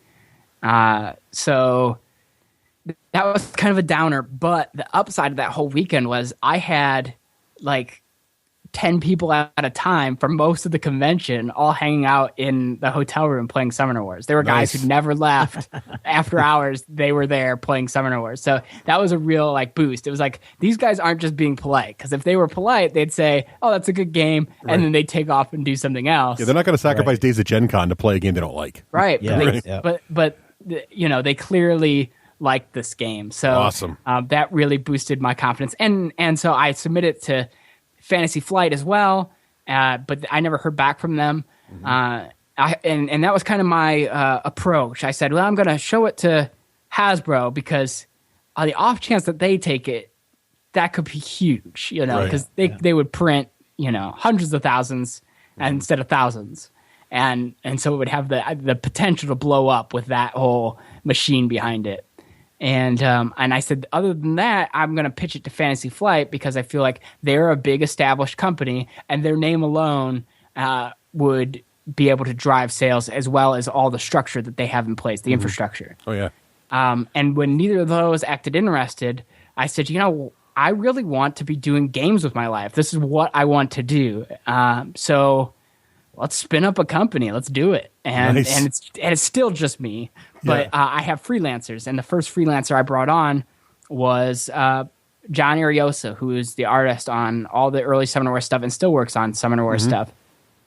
And I knew him because I was working on Battleship on the side. Right. And he had done some stuff for Battleship. He was an intern at Hasbro at the time. And I didn't know him personally, but I knew his name. And so I Googled and found him and got in touch. And it was a match made in heaven because, man, he's been so cool and awesome. And he works fast and his prices are great. And he's just come along and supported me in realizing my dream. He was one of the first guys. And the other really early guy was Dave Richards, who was my graphic designer. And he's intensely good as well. We definitely got a fantastic team there because I'd say the artwork and the graphic design both are phenomenal in your game. Oh, It yeah, looks really, absolutely. Really good. And distinct in each race is so neat. Yeah. Thank you. I appreciate that. Yeah. So now, of course, I don't want to give all the credit to John because then I'd be leaving out Gary Simpson, and he's come on more recently. And he did like the cloaks and the jungle elves and the benders and the shadow elves. He's kind of like our pretty people guy now. John is our monsters and grotesqueness because he can take that in awesome places. Oh, yeah. Did he do the filth? Was that his? Yeah, he did the Yeah, filth. the filth is awesome. Nice. Evil. They look great. And I love them. And Gary is really good at making hot chicks and just generally like aesthetically pleasing people. And I'm sure he's great at monster design too, but I really liked him for that. You just have them pegged in roles. Keep Nice. it John for the monsters. Nice. Very cool. So walk us through the first sort of early days of you trying to launch this thing. How did it, that must have been a very apprehensive and exciting and nervous time for you. How did the launch of the game go? How did you get to that point, and how did you first launch Summoner Wars? Oh yeah, man. There was a lot on the line because I funded the thing both with money that I had squirreled away from freelancing with Hasbro, and I had gone around to kind of some of my older mentors and people in my life that were established. You know, they weren't like rich or anything, but they were well off enough that they were established, and they knew what I did and believed in me, and helped fund it too. So it's like both me and people I really care about. That's whose money's on the line. So Yeah, that's actually- those early yeah. days were really, kind of agonizing. I didn't go and spend money I couldn't, so I didn't like mortgage my house. And if you're out there thinking about starting a game company, that's my first suggestion is like, don't spend money you can't lose, because nothing's guaranteed in life. Right. Even if you think your idea is brilliant, that doesn't mean that that it'll have that spark that causes other people to glom onto it. Right. But it was still, it was money I didn't want to lose. Oh, right. And plus, like when you're putting something out there that's all yours for the first time, you're in a really vulnerable place. Yeah. And so it was definitely nerve-wracking in the early days. But I had some experience with the behind the scenes, so I kind of knew, I got to get this manufactured, and so I need to go out and find a manufacturer, and I need to get the graphics done, and I know what I'm doing with the game design side of stuff, about keeping wording similar, because almost all the work, or well, not almost, but all the work I had done to then was all writing powers for game systems. So, and that fits right in with Summoner Wars. And yeah, we just worked through it and play tested the heck out of it with my local guys. I'm pretty sure I burnt almost all of them out on the game because we played it constantly to get the thing ready. And yeah, now I released it, and those reviews started coming back positively, and it was really exciting times to see it go out there and be accepted. And now to see it grow to the place where I think that everything about the game has gotten better, and we've got a team of fans that are now playtesting. It's no longer my local guys, but it's guys that really got in the game. And just watching something you've built go out and have a life of its own, and people that are better than you at it like start to show up. So that means like the system kind of it was bigger than you almost. That's awesome. That must be a great feeling. And that's a fun thing to see, you know. Yeah, that's fantastic. So let's go back to some of the mechanics of the game. What are some of your favorite mechanics that sort of were the core of what Summoner Wars is, and they survived from the initial idea all the way through to the final version today? A lot of the initial stuff survived. The first two factions that I ever prototyped were the Guild Dwarves and the Shadow Elves, as a matter of fact. And but I would say the cards as units moving around a grid is a key design element, and cards as magic. And that once the deck runs out, you have to finish with what you have. You're done, yeah. And the walls as summoning points. I think those are all kinds of some of the key things. Making the cards the star and making them have a spatial element, and then having to manage a resource. I think those are like the key things that make the game go. Yeah, that's cool. Were there any early mechanics that you thought were just awesome but ended up getting dropped, or something really, really clever you thought for sure was going to be awesome but just didn't make the cut?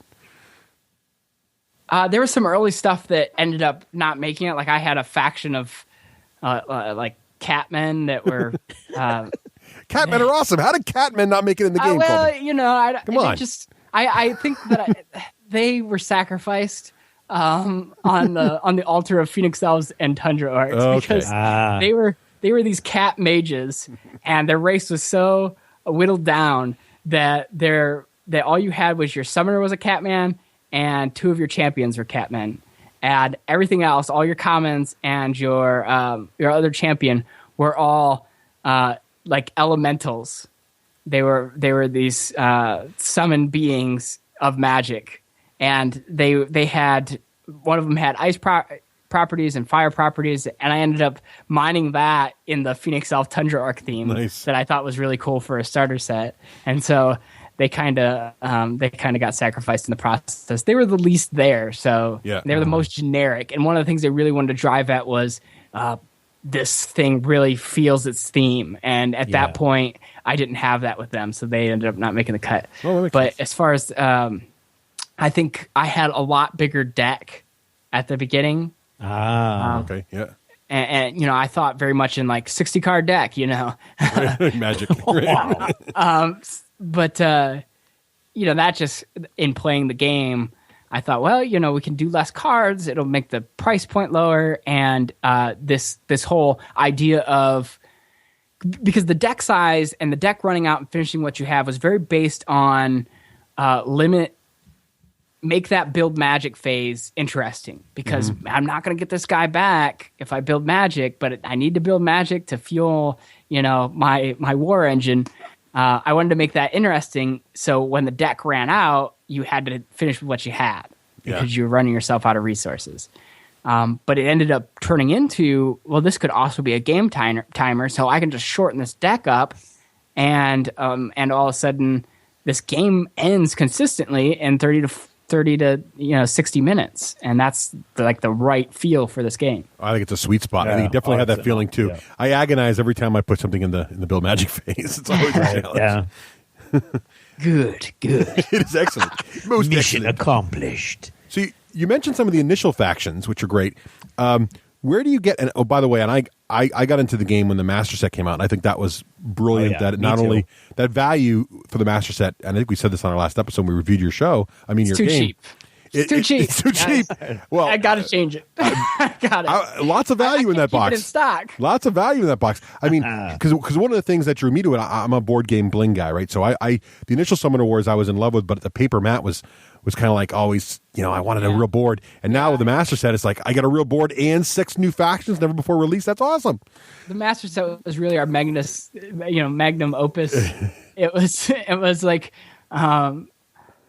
it was just an idea that I ended up having and thought, what if we did a big box set? What if we did a lot of these ideas that I have? Because I don't know that the game's going to last through all these ideas, and I want to get a bunch of them out there. And so I challenged my my playtest team, and that's lead playtester James Sitz and the rest of the playtest team at that time really stepped up and took all these ideas I had and play tested them in a relatively short period of time to throw that many factions at them and say, hey, this needs to be balanced. And of course, I was right there in the trenches with them, but we were all really, really proud of that, and I think it shows in the product. I think a lot of people are happy with it. I think it definitely shows in the product. I think what was really cool about the way you guys did that was it was 6 new factions in there. So someone like me gets in there, I get 6 factions. To me, the whole game's new, right? But then I'm out there, and then I'm snapping up your old 2-player starter sets. 'Cause I'm like, I need the dwarves, I need the shadow elves, I need to add more to or whatever they were, the high elves. But one of the things I've also found interesting was you guys took some risks, even in the new factions. In the master set, you did some really crazy stuff, like the swamp orcs with the crazy walls, and a lot of sort of new angles. So a lot of your factions are very different from each other in radical ways. Where do you get these ideas for the factions, and how do you how the heck do you balance it all? Well, I've heard some prevalent Magic the Gathering designers say that, I wish I had the name handy, but say that constriction can often breed creativity. So like having this defined rule set and just thinking about it and looking at different angles can be a catalyst for creativity. And so it was just like, how do we take the system and do stuff new with it? Like, what can be a theme for an army, and how do we accomplish that? Or what could we do with the cards? And then what does that turn into theme wise? And the Swamp Orcs was just an idea I had, and I decided, well, now's the time to do the Swamp Orcs because I've got this master set, so I'll be able to put in a rule book, and then I can go over vine walls in that new rulebook. And that's how come they ended up in the master set. They're not necessarily like the best faction for new players. And the master set, of course, is a jumping on point, but there are other factions in there that are pretty straightforward. Right. Or just more straightforward that, people could ease their way into the Swamp Orcs within the set. Yeah. It's nice, too, because it gives you that sort of, even just staying within the master set, you have that growth from easier to harder or more challenging, more interesting factions to play. And I love playing the Swamp Orcs. There's nothing more satisfying than seeing all your opponents' guys dead and turning into vine walls. That's just fantastic. That's all win. Yeah, it could. Yeah. Well, the thing on that was, I used to play. I didn't play a bunch of Magic the Gathering. I know most everybody that comes from this hobby did a bunch of Magic the Gathering at some point. Not here. I didn't, but I looked. I used to like to look through the cards. I used to like to buy the big packs of commons and fiddle around with decks and just look at the cards. I loved the artwork and I just loved that the idea of I was working on HeroScape and I had to come up with powers routinely, and I liked the inspiration of, well, here are these guys that have like 20,000 cards out there and they're still trying to come out with new stuff. So this is definitely worth looking at. And I played around with black-green and kind of dug that. And that's where Swamp Orcs come from, is like this idea of rampant choking growth. Right. It's a really cool idea. I love that. It just takes that, as you said, it just takes the existing mechanics like walls and just puts them on their head and just does some interesting things. It was really great. Yeah, and the other thing was like the Tundra Orcs did stuff with having extra walls and their walls attacked. Right. And now we're doing Swamp Orcs. So what can I do with walls with Swamp Orcs? Right. And then when we do second summoners, the next Tundra Orc, and what is he going to do different with walls? Oh, that's still kind of awesome. ice wall. Yeah. Right. Well, that's a great segue into the idea of deck building. So was deck building from the ground up? Are you thinking we're going to, since they're cards, we can swap things out? Or was it kind of like, let's make really balanced decks, and then later the idea was we should expand this and let people change out what's in their army? Or how did that sort of come about? I think that was one of the, just when I was thinking about how I would roll out the game, it was just one of the ideas I had. Well, we could do 2 different kinds of packs, and you could have ones that are ready to play armies, and people really dig that. And then we could have reinforcement packs where we could include some cards from different factions, and then, the idea was, well, when you buy the reinforcement pack, then you're getting cards from 2 different factions, and maybe that is, people will see, these jungle elves are kind of cool. Maybe I'll go out and pick out the jungle elves. I don't think it ended up working like that. Like that was one of my. I'm very much. I don't want to shyster anybody, right? And there's no blind purchase or anything like that because I want people to get what they want. But it was one of those things that like, well, this could help show off different factions to people who are only getting one thing. But I don't think it worked out like that at all. I think everybody just buys almost everything, which is great. No, I do. I have the theory that you're lacing the cards with something because I went from having the new deluxe set to having everything except the sets that are sold in dual pairs, which I don't have those yet. I have every intention of getting them, but like literally in a week.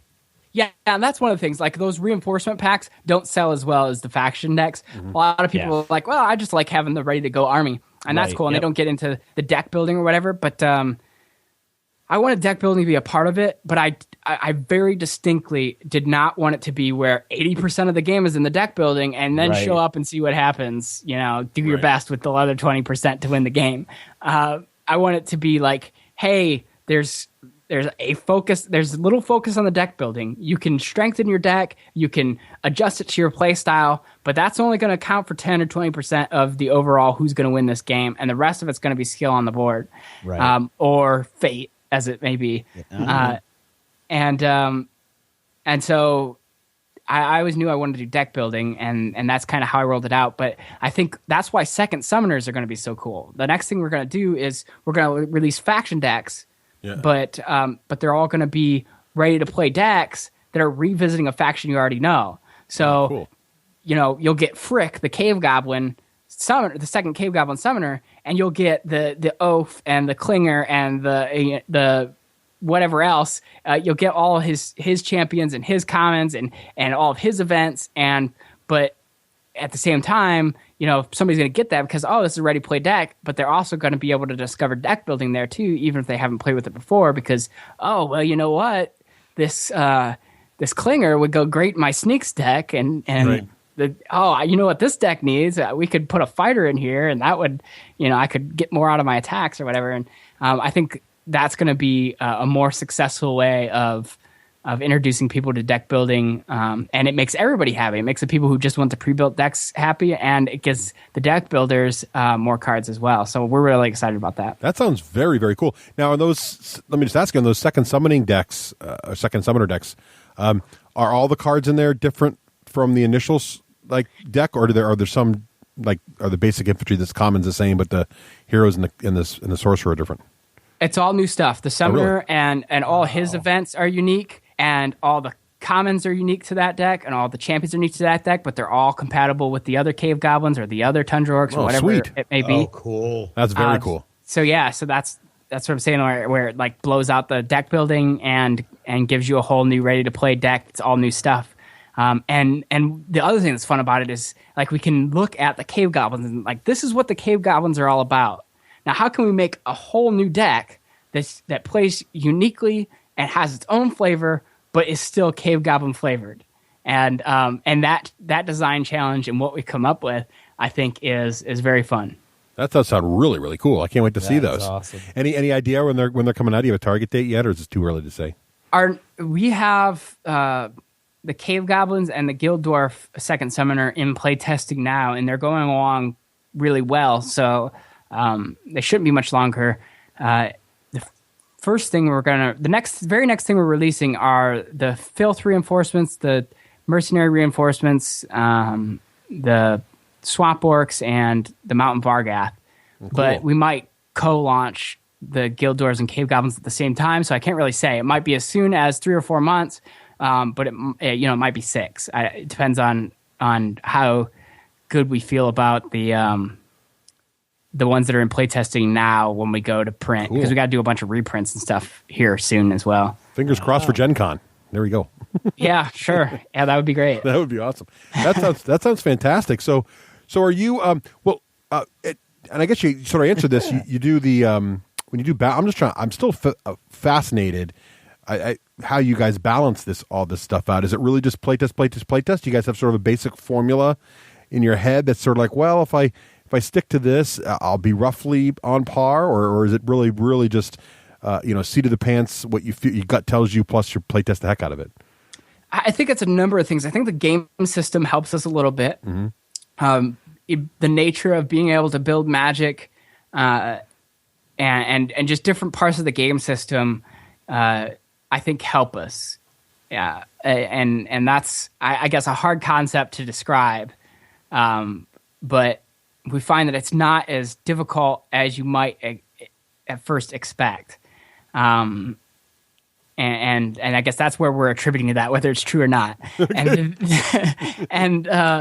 And we have a basic formula that our lead playtester came up with, and it was basically like he just gave point assignments and then said the special ability can be is a flux point, and you'd guess how many points that added or took away if it was one of those disabilities like the Tundrork Smasher, and that's like our base level. But then we just play test the snot out of it because there's no accounting for like event cards and everything else. And some factions, their event card is stronger, but their summoner is weaker, or their common units are stronger, but they have weaker events, or there's all kinds of different balance points in play. And as long as we make that consistent throughout the faction, then it stays balanced. And that's the third point is like we did deck building restrictive. You can only build inside your faction. You can only swap out commons for commons, champions for champions. You can't mess with the events. And some of the hardcore deck builders have come across and said, well, I don't understand why he did this, and it doesn't really satisfy what I want to do with deck building, but it really helped us in the balance department, and it helped us to be able, with that asymmetry, to do weird things, like have, sand goblins might tend to have weak events, but they have really good common units and good champion units, and the Phoenix Owls have really good events, but Prince Elion's a huge sissy. Just different points of dials that we can turn to different levels, and we wouldn't have that if we didn't keep the deck building somewhat restrictive. Right. And so those are the three things that I think help us balance the game, and a really dedicated playtest team that's really good at the game and plays the heck out of it. Cool, that's awesome. Cool. Now, Colby, it sounds like that's very time consuming. Are you guys living the dream now? Are you full-time game designer dudes with nothing else to do, or do you have I wish. I still got a day job that I've kind of got planned for, by the end of this year, I want to be out of the day job and doing games full-time, but it's a scary prospect, as you can imagine. Sure. But what's the day job, if I might ask? I do. I'm a media developer for a church, the church that I grew up in. Oh, cool. I do media development there. And I actually do graphic design, but I hire out all of the graphic design for all my games. It's that's what I do in my day job. And plus, Dave's just better, so I just let him do it. Pay him. Cool. But it allows you the time that you need to do all this stuff too. You must be very, very busy, however. Right. Well, the playtest team is really awesome.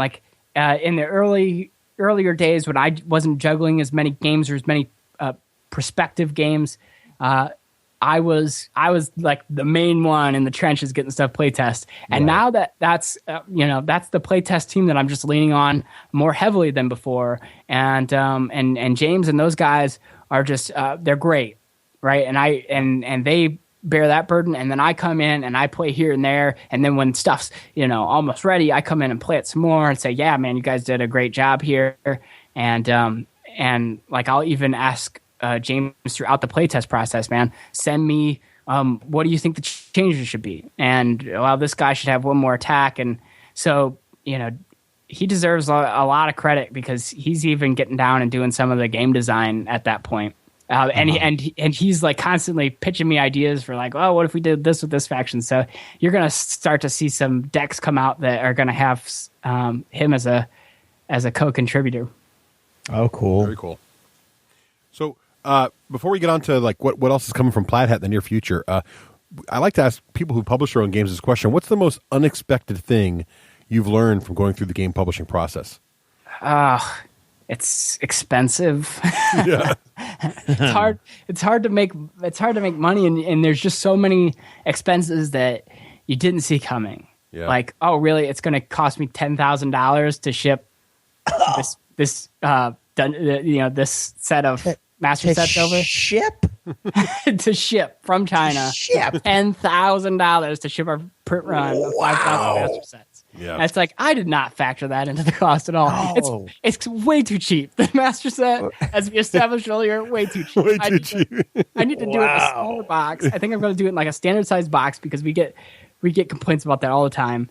I love the. You know why I love the box? Because right now it includes everything I own for Summoner Wars, right? And I've only had to double up on 2 of the slots so far. And that was my plan, but a lot of people complain, well, it doesn't fit right in my collection and this and that, and so maybe we do it in a standard size box and charged a retail of $60. That's what I'm thinking is the next print run. So Hey, pick it up now, people. While you still have so many of the current print runs, so if that's what you want, pick it up now. Pick it up now.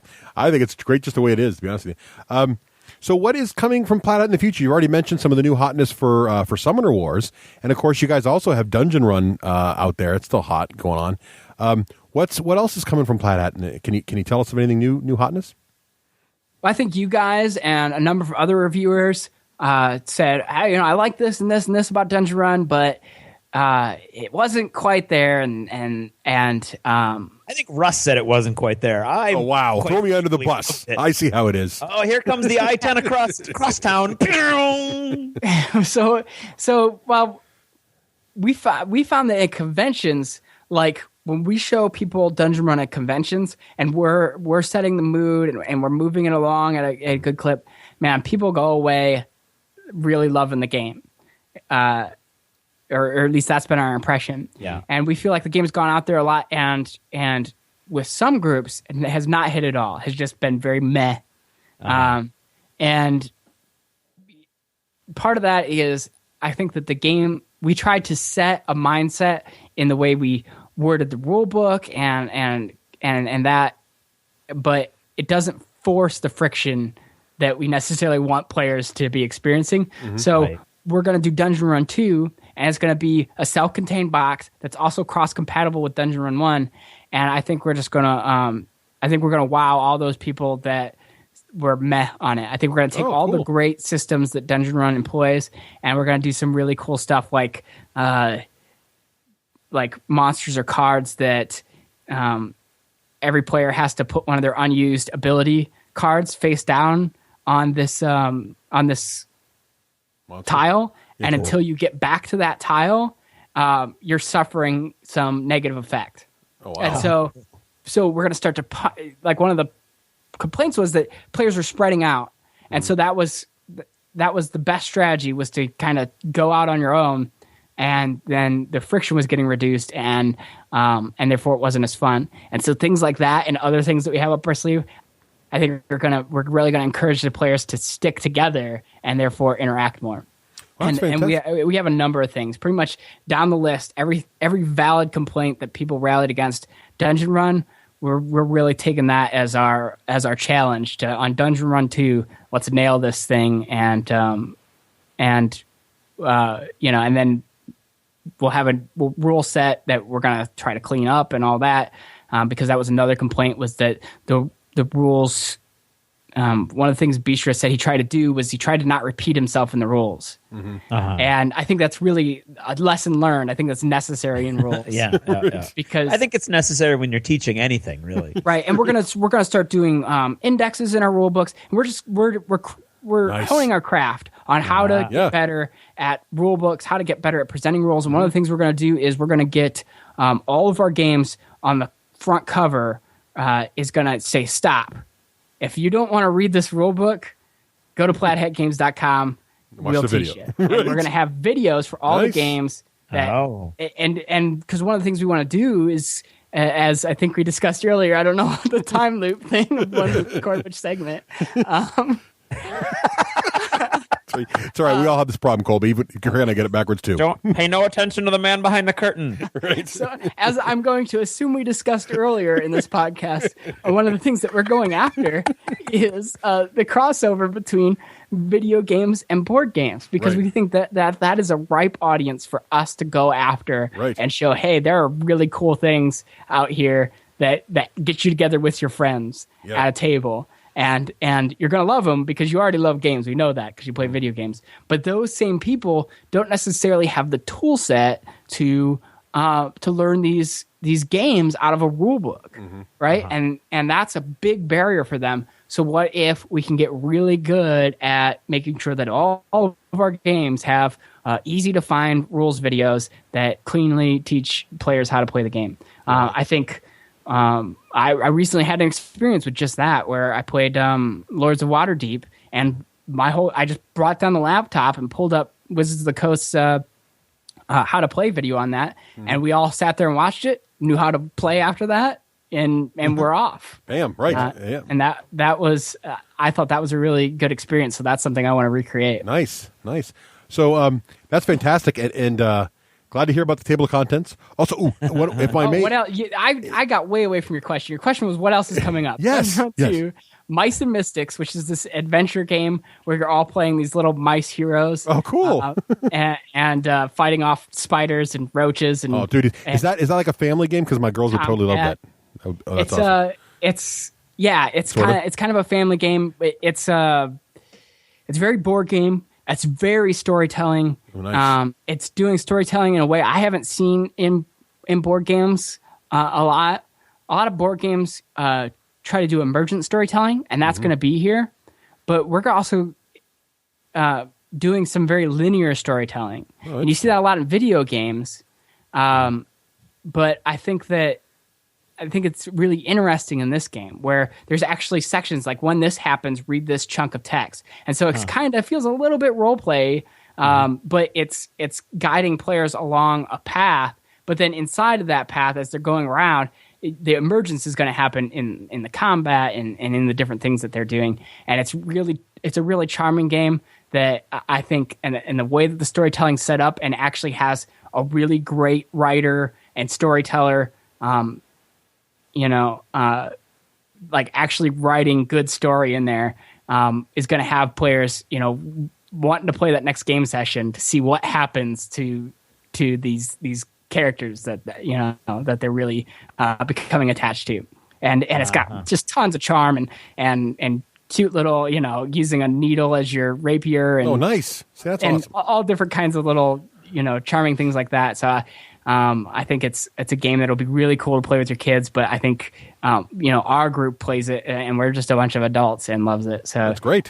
But it's definitely not a kids game because the kids wouldn't be able to get through the rules on their own. Right. It's definitely you need somebody here who's a rules guy to guide, because the way the scenarios work is it's called a storybook instead of like a scenario book, and it happens in chapters instead of scenarios. So you go through a chapter, and so we try to get a real fairy tale type of vibe off of it.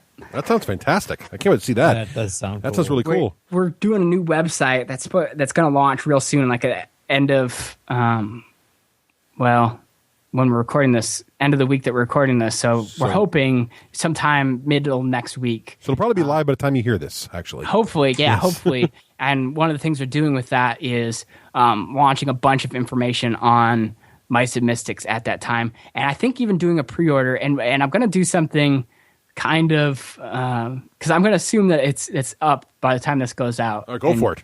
Assume away. Otherwise, you guys got a big scoop. Well, yeah, exactly.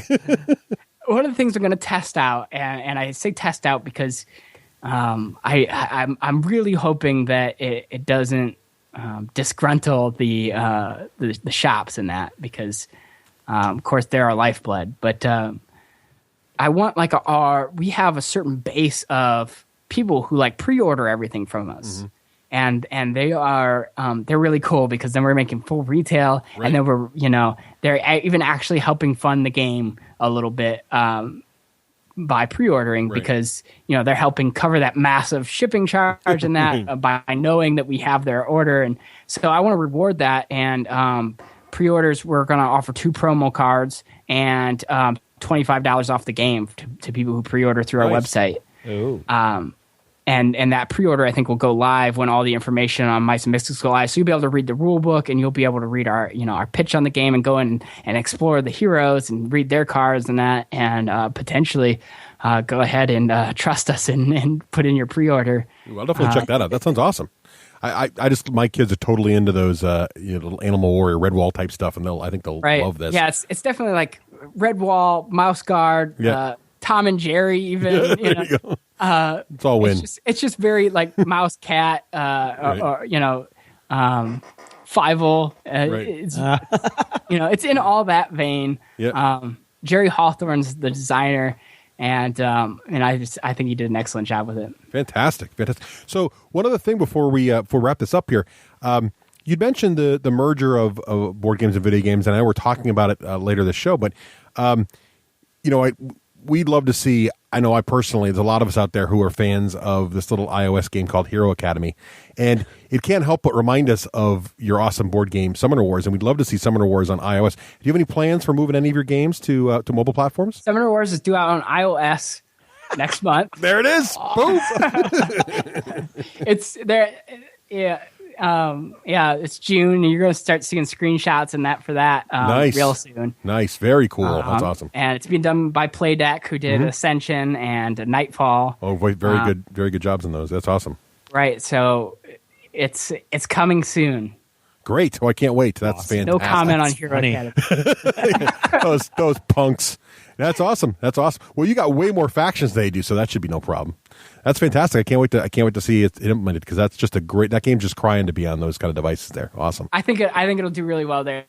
It's really tough to make money on video games on video games, on board games. Well, both. I promote here, but it can be tough, and I think iOS is kind of a new lifeblood. I know a lot of people are into the Kickstarter and feel like that has done a lot for their ability to profit. And that's why I'm hoping that the shops won't be too uncool with me offering, kind of a discount for pre-orders, right? Because of that whole Kickstarter phenomenon, and they seem to kind of be taking that in stride, right. But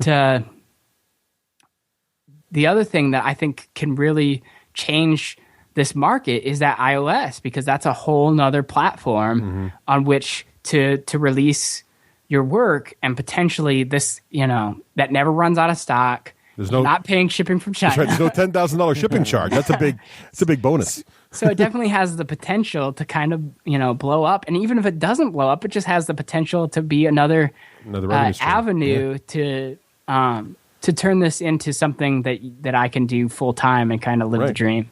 Hey, maybe Mark Zuckerberg will call you up and offer you $1 billion for your business. You never know. Could happen. It could happen. All you need is a photo app. It happens. Right. Well, Colby, thanks so much for giving us this great insight into the origin story of Plaid Hat and all the details about one of my favorite games, Summoner Wars. Yeah, absolutely. But thanks for kind of letting me go.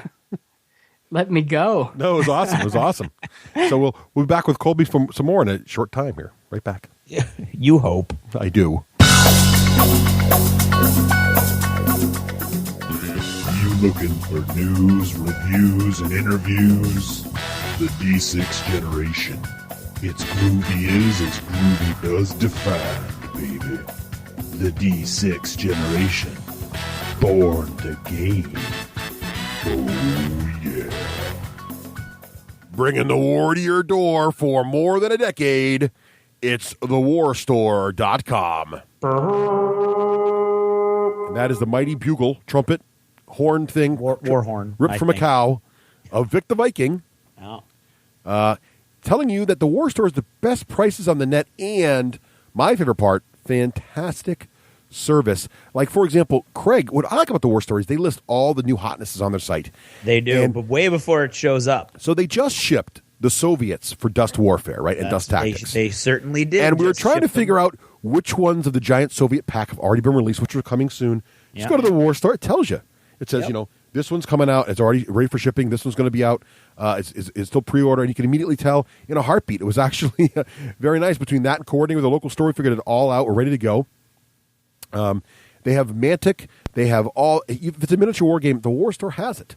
How about all that new hotness that Spartan Games just released? The War Store has it. The War Store's got it. Oh, it's awesome. It's awesome. It's awesome. And Neil does a great job making sure the latest information gets to you. They come to tons of cons every year.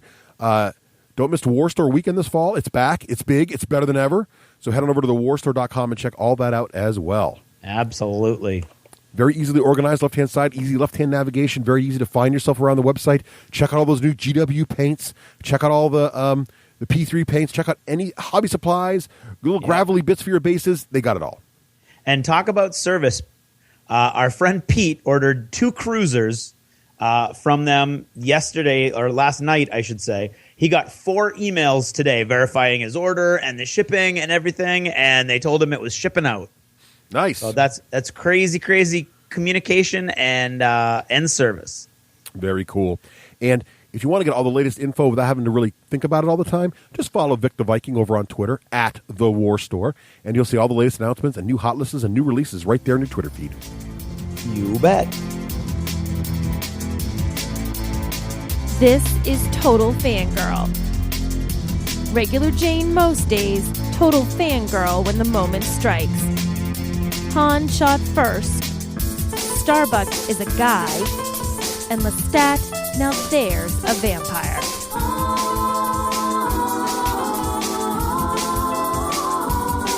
Hey everyone, this is Nicole, your Total Fangirl. You can find me on Twitter at Nicole Wakeland. Check out my blog, TotalFangirl.com. And also find me writing over at Wired's Geek Mom and at Nerd Approved. This week's shout-out, Goblins Drool, Fairies Rule, a gorgeous card game of rhyme and reason for all ages from Game-O-Gammy. Pledge today at Kickstarter.com. Earlier this month, I got to do something really, really cool. Now, if you've been listening to the show for any length of time, you know that I love cars. One of my favorite shows is Top Gear, and I dream of someday getting to drive around the track with Stig. I don't know if that'll ever happen, but I can keep dreaming. This wasn't exactly driving with Stig, but it was pretty cool just the same. Chrysler flew me down to Austin, Texas, which I had fallen in love with the place at South by Southwest, so it was the perfect location for me to test drive the new 2013 Dodge Dart. Now, if anybody remembers the old Dodge Dart, it hasn't been around since 1976, so you probably only drove one if it was that leftover car of your parents that got handed down to you in high school because they figured it was built like a tank and it was falling apart, so when you scraped the fenders it didn't matter anyway. In fact, Russ's brother had one. It was burgundy with a white interior.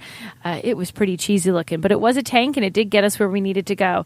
Well, the car was long since discontinued, but Dodge decided they wanted to reintroduce it, and to do that they had a bunch of people who cover autos for a living go down to Austin, Texas and drive it. But then they did something different and they had some social media people down to Austin, Texas. And we don't all cover cars for a living, but we have various kinds of sites. And I was invited down on behalf of For Geek Mom.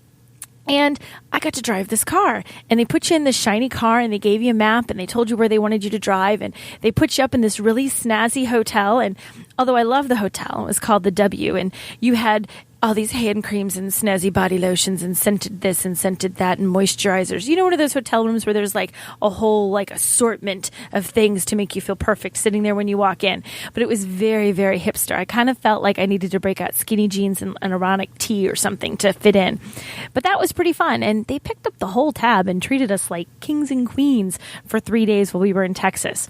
And I got to drive this car and even experience a presentation from auto manufacturers, like when you see those things where the cars are kind of up on these little platforms and some of them are tilted sideways and there's sparkly lights on them and, you know, curtains that are all shimmery in the background, and it was this big room and it was kind of echoey, and it was one of the coolest things I've ever seen. And as for the car, man, that was a fun little car. I remember driving around or riding around in Russ's brother's car and not being overly impressed with it. It got us from point A to point B, and I guess that's all you're looking for when you're in high school. But they've tricked this sucker out. It has all this funky stuff on the dashboard. It has a navigation system. It's got a gazillion levels of trim, and that was their big thing. They reintroduced the idea that you can pick and choose exactly what you want in the car. You can pick this color and that color. You don't have to pick package A. You can get whatever you want. The one challenge I had, I drove along on this expedition with another blogger. Her name was Jen Friel. She is from a site called Talk Nerdy to Me Lover. And neither one of us has driven a stick in a few years now. So you can only imagine the pressure as you've got the only two women in the group in the same car. They give us the standard, and we're in a parking lot with all these people who, make cars for a living, and all these other people who drive cars quite a bit and review cars quite a bit. And here's us in the standard going, trying to get out of the parking lot in Austin. We made our way there, and then they got to the rest stop, and it got worse because not only was it Jen's turn to drive, and she couldn't get the car in reverse, and I have to admit, I couldn't have either. No one showed us the little trick. But there's this man with a clipboard, and he's an older gentleman, and he's watching us, and the two of us are laughing hysterically as we can't get the car into reverse. And the man's watching, and I say to Jen, he's watching us with that clipboard. It's like I'm having my driver's test, and if you don't manage to get this stupid car in reverse, he is so going to flunk us, and we're going to have to tell everyone when we get back home. This didn't help Jen, but we were still laughing until the guy finally knocked on the window of the car and said, made a little roll it down motion. So she rolls down the window, and he says, you have to pull up on that little piece before you can shift it back into reverse. She's like, okay, good, thanks. I've never laughed so hard in my entire life. And we did have a great time driving this car around. I got to see all these ranches in Texas, and we saw a farm that had llamas on it, and we saw cowboys. Well, we saw horses. So let me just say that we saw cowboys. So it was fun. We had a fantastic time. And I got, for the first time ever, to drive a car that no one's been able to drive yet. The dealers don't even have it. It's also pretty cheap. It starts at like $16,000, which for a car with all the stuff it was tricked out with is not a bad deal. I think if I was in the market for a new car, this might get my... No, it wouldn't, people. Only because you all know I drive a Charger and that thing flies out of the garage. And I want my next car to be so fast that it's not a matter of tagging me with a radar gun. It's a matter of actually catching up to me. Not that I would ever speed or anything. So that was my adventure in Austin, Texas, driving the Dodge Dart. If you have a chance to drive one, they are a lot of fun and come in some fun interior colors. So now I'm just thinking, okay, I got a drive with a Dodge Dart. How many more steps do you think I have to get before somebody will be fool enough to let me behind the wheel of a Bugatti?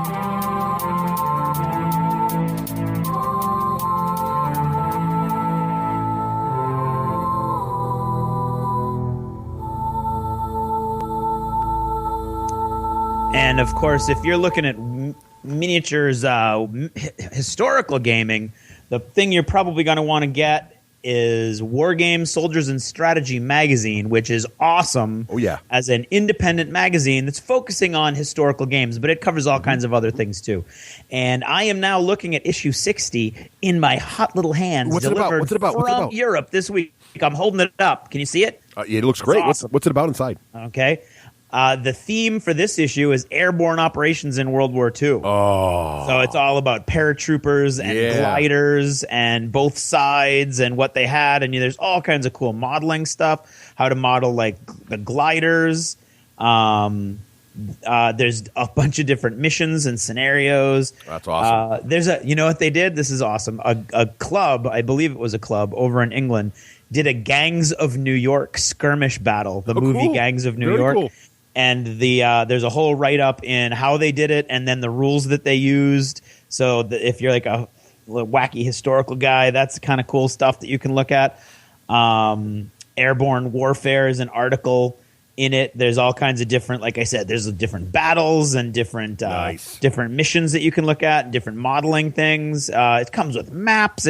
And most of them are game rules non-specific, so you can kind of fit them to whatever system that you're looking for. And it's got the awesome diorama on the front, and then how to do the diorama in the magazine. It's just awesome. It's just all kinds of awesome. If you like, this particular one was like I said, World War II and paratroopers, airborne operations, and considering this old dust thing right now, I'm just looking at it, and it's just all kinds of awesome. It is. And if you have any love of miniatures at all, you will enjoy this magazine. There's so much cool hotness in here. Great painting, great dioramas, great photography. Just so much to enjoy. Great editorials. And these editorials aren't like paper-thin excuses to push different models. These are actual in-depth kind of thoughts about gaming life and what different people like out of games and different games. It's a very broad spectrum magazine, not narrowly confined to one group or one rule set. It's just a really, really great read. It immediately goes into my reading queue whenever it comes, whenever it shows up. So head on over to WSSmagazine.com, and when you go to the web shop there and place an order or whatever, put in the D6G coupon code, and you'll get 15% off whatever you order. How cool is that? That's cool. WSSmagazine.com. .com.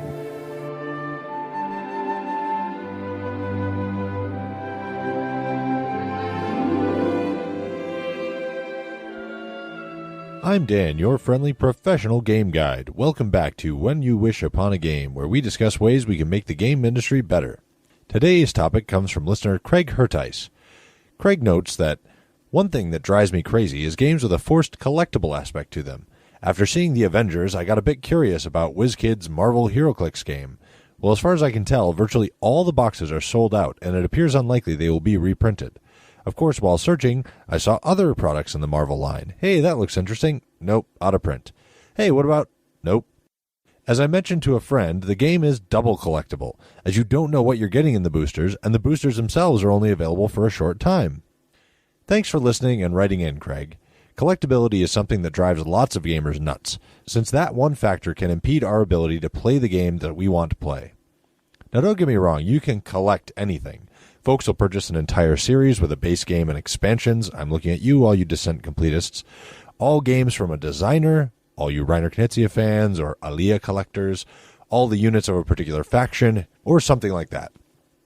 But most games are not randomly distributed, so we can more precisely say that people have a negative reaction to blind purchasing, or not being able to choose what they want to buy.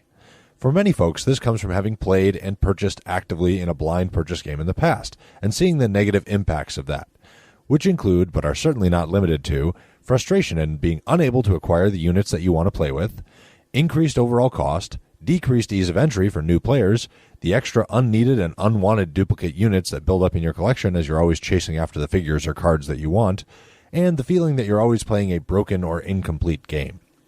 Collectible games are based on the premise of getting an overwhelming critical mass of players, which allows for trading and market optimization, as the unwanted units in one area go to another. Unfortunately, the economics of it don't really work out that way, and unless you're Magic the Gathering, this is very difficult to actually attain. Gaming history is littered with examples of tons and tons of games who took this attempt to replicate the lightning in the bottle effect of collectability, rather than building a sustainable business model on non-random distribution. There is now a negative connotation to anything collectible, whether it's termed CCGs, TCGs, CMGs, or any of a variety of other terms for blind purchase.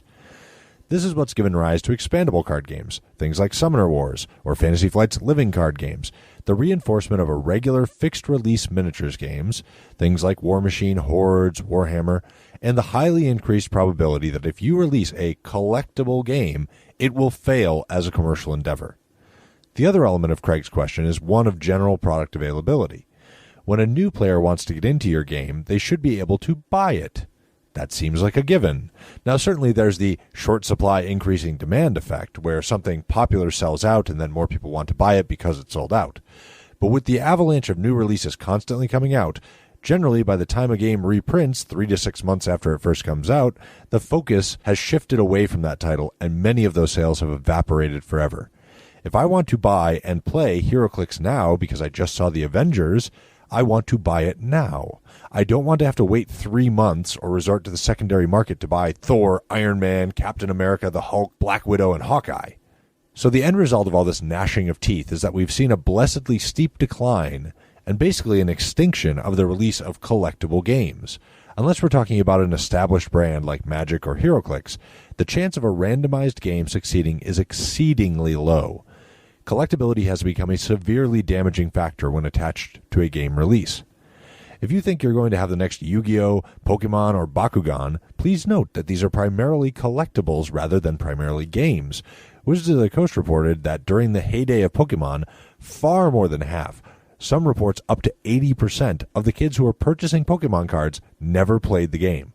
They bought into the brand. the video games, the TV series, and they wanted to purchase the cards to catch them all, but not the game. They were not playing a game, they were just collecting things like you would any other hot product. These sorts of game sales will always be more toys than games, and hoping to replicate a worldwide sales boom on a multi-platform kids property has stymied companies with hundreds of millions of dollars and far more clout than an upstart game company. If you doubt that, please look back at the history of collectible games and how many have endured and profited. Within one company alone, Wizards of the Coast, you can see almost 20 years of product sales history.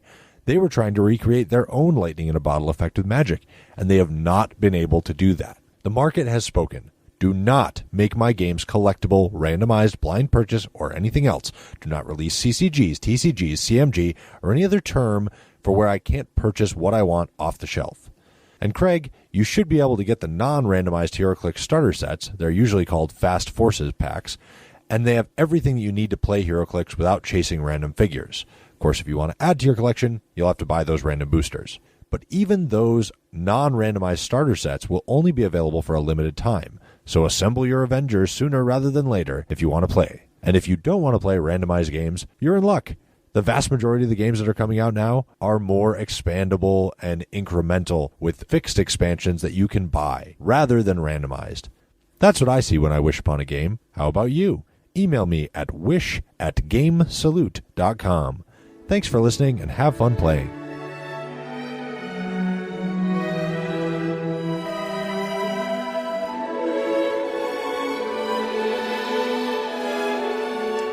And if there's anything you need to know about gaming, there's only really one place you want to go check that out, and that's gamesalute.com. They're like a clearinghouse of information and rumors and all kinds of cool stuff that's up and coming in gaming in general. And there's one guy that's got his finger on the pulse of gaming around the world. That's Dan. And I believe what you just heard is that pulse. It is. And, you know, Game Salute has but one question to ask of you. Is your game store in the GameStoreLocator.com? Because if it's not, you should have them go to there and sign up to become a select store. Get listed with Game Salute. Get all the cool support from Game Salute. It's a great way to get your shop, get some notice, get them some exclusive deals with games like Yomi and Alien Frontiers and all kinds of great stuff. So head on over to GameSalute.com and check all the hotness out and great gaming news. Yeah, absolutely.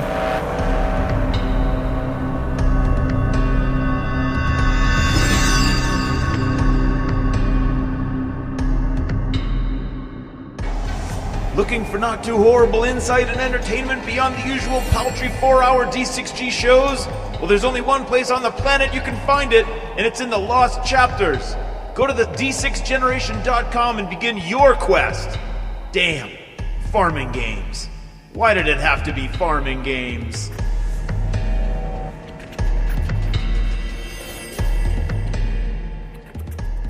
All right, now, welcome back. I would like to talk to something that's actually sort of near and dear to Rafe's heart, but Rafe's not here right now, so we're going to talk about it with Colby. So Colby came up with this great idea. He said, you know, I've been noticing that video games are starting to appear all over the place. I mean, not video games, board games are starting to appear all over the place. They're appearing on video game shows. They're appearing at cons that are really video game cons. And you know, Rafe always talks about how he thinks board games are going to go mainstream someday. And I think it might be interesting to kind of talk about where we're seeing this board game breakout, where and why are board games showing up in places that maybe normally you wouldn't expect to see them, and how they're starting to appear really all over the place. So we'll see where we go with this, but I think it should be fun. Let's start with some of the things you mentioned, Colby. You said you saw some of them on G4 television. What did you see there? Well, Rich Sommer of Mad Men fame has a segment on Attack of the Show, where he introduces, I think, 3 board games at a time, and just really fast, really simple. This is what this game is about. Check it out. And cool. I think that, I think it's all over the place, really. So it's interesting. Yeah, go ahead. Go ahead. No, go ahead. Well, I was just saying, so it's interesting they're recognizing that people who watch video game shows have this, you know, secondary desire probably to be board game or have an interest in that kind of stuff as well. Yeah, I mean, Rock, Paper, Shotgun, Gamers with Jobs. There's a ton of video game websites and that are doing board games, and I feel like that there's a whole nerd culture is growing Right. With shows like The Nerdist and Felicia Day has launched this whole YouTube channel called Geek and Sundry, Right. where just nerd culture has really grown. And Will Wheaton has in his blog and his doings has really grown that. And in the midst of that, I think board games have started to see other venues where they're being put on display, because obviously there's a strong there's a strong attach rate there for geeks. Mm-hmm. It's a place where you can use your mind, where you can get together with other like-minded people. And so the same people who are getting involved in nerd culture, I think, are the same people that would totally love board games. And I think a lot of these venues are starting to find them and fall in love with them and to sing their praises. I think you're right. It's totally a differentiator too for these shows, right? If they can include other little things that their audience would like, it might get them to watch their shows more than, say, someone else's show. It's no secret. It's one of the reasons we sprinkle other non-board gaming stuff into our show, is that we know our audience probably likes what we like, and we like, geek movies, and we like video games, and we like other things, even though we're not primarily about that kind of stuff. So let me ask you this, Colby. How many emails a week do you send to Will Wheaton to try to get on the tabletop show? Well, I would love to be on the tabletop show. Or even just have Summoner Wars on the tabletop show. Well, I think he's going for like 4 and 5 people. Summoner Wars plays very well 4 players, Colby. You should know that. I enjoy Summoner Wars 4 players, but I'm working it for you, man. I will see if we can. I think that'd be great. I'd love to see some of those games on there. They're doing some great games on there, though. We saw Small World's already been on there. Settlers of Catan. Settlers was on there. They just did a 3 small game episode. They did Zombie Dice. What was it? Bite Me or Bite? What's the one with the robots and the sharks? I forget that one. Did you see that one, Colby? The 3 small game one? They did. I did not. Yeah, they did Zombie Dice. They did, and then 2 games I don't know well. And now I can't remember them. One was kind of cool. It was this little one with a plastic shark, and each player had a swimmer robot. And if the shark got to your robot, you ripped the limb off, which is kind of cool. Someone's going to email me and tell me what they are. I forget now totally. But it's a really cool network, and you're right. They do have. It's interesting that Felicia came up with the idea that we should have a board game segment on that show, and it just again shows the popularity of that whole thing. Yeah, Will Wheaton, if you're listening, Plaid Hat Games. Plaid Hat Games. Me Great and you, games. we could be something special. Dungeon Run would be fine on there too. That's a nice 4-player game. I think Dungeon Run would work on there, and we're about to launch Mice and Mystics, which might work on there. Yeah. I already send all my games to Will Wheaton anyhow. The first PAX that I was at, in 2009, one of my guys from my booth said he was going to the bathroom, and 3 hours later he comes back and says, "Hey, I went and stood in line for Will Wheaton's autograph." And we're all like, "You jerk! How dare you leave us for that long?" And he's like, "Will Wheaton says he's gonna come by. He's been seeing Summoner Wars everywhere, because Summoner Wars was a pretty big hit in 2009 because there wasn't a lot of board games there at that time, and there were a lot of people discovering it. So he had made mention of it and never stopped by. But I did contact him after the con, and we talked back and forth a little bit, and now I send him everything we produce. So there's a chance. You never know. I'm holding on to hope. You just got to get them. Now, PAX is an interesting story. That's a good segue into PAX, because PAX is traditionally, the story of PAX, really, for those who don't know, is E3 was the original Electronic Entertainment Expo, E3, 3 E's. That was originally the video game convention, and it kind of got too crazy and too big. So the Penny Arcade guys, along with help of some other companies like Microsoft, launched PAX, which was the Penny Arcade Expo, and that became sort of the happy fan-based, video game convention. And you're right, though, Colby. About 2009 that was the first PAX East, wasn't it? The first Boston one. And I think that was the year you gave me the Summoner Wars demo, but we didn't know each other. But I get to see it. It was really cool. You were one of there weren't very many board game companies there then. It was like me and Zev and Steve Jackson, I think, was there. Steve Jackson. And that was it, right? Yeah. And maybe one other one. And there were some vendors there, but I think we were the only publishers that I can recall. And I think that was the year Will Wheaton gave his keynote, and he mentioned Small World in his keynote, and it went crazy, right? Every vendor there sold out a Small World, and it was like this huge thing, and people were like, what? Board games have elves in them? What? What's that about? It was like this whole sort of a bunch of video game geeks just realized, wait, there's board games about this stuff too. Kind of weird thing. But now, if you look at PAX now, right, there was a lot of board gaming going on at PAX now, right? What was it like being a vendor there this year? Did you still feel like you were this little weird thing in the corner, or did you feel much more mainstream? It was 2009. We were like stuck in a hallway. Right.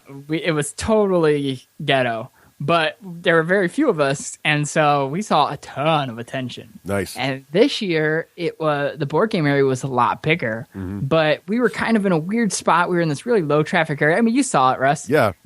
We were definitely not in prime real estate, and we were still kept busy, so no complaints. But it came out to about the same for us. Now, do you feel like though the attendees of the con have more of an understanding of? But right, there was definitely more awareness. Yeah, and it was really cool because we just had this gigantic area with just tons and tons of tables, and when the hall would close, that place would just fill up with people playing board games. It was the biggest display of people playing board games I've ever seen. Like Gen Con, Origins, their board game conventions, they don't have anything like this where there are that many people playing. Yeah. And these people are all in discovery mode. So many of them are just discovering board games, know a few of them. And that's a really exciting crowd to be showing your game to. Well, I remember that too. The other thing I was thinking about too at PAX was Wizards of the Coast, right? They were there. They were always at PAX, but this year in particular, they had that board game area also included a huge sort of D&D play area, right, where their board games were there and their role playing games were there, much like you see at Gen Con, but it was the same scale, if not bigger than Gen Con, which I was really impressed to see PAX embracing. And there's a huge miniature gaming area now there. I mean, PAX, I would say, is almost just as much or very close to getting to be as heavy into board games and just as a great venue as board gaming as some other cons, even though it's primarily still a video game convention it's known for.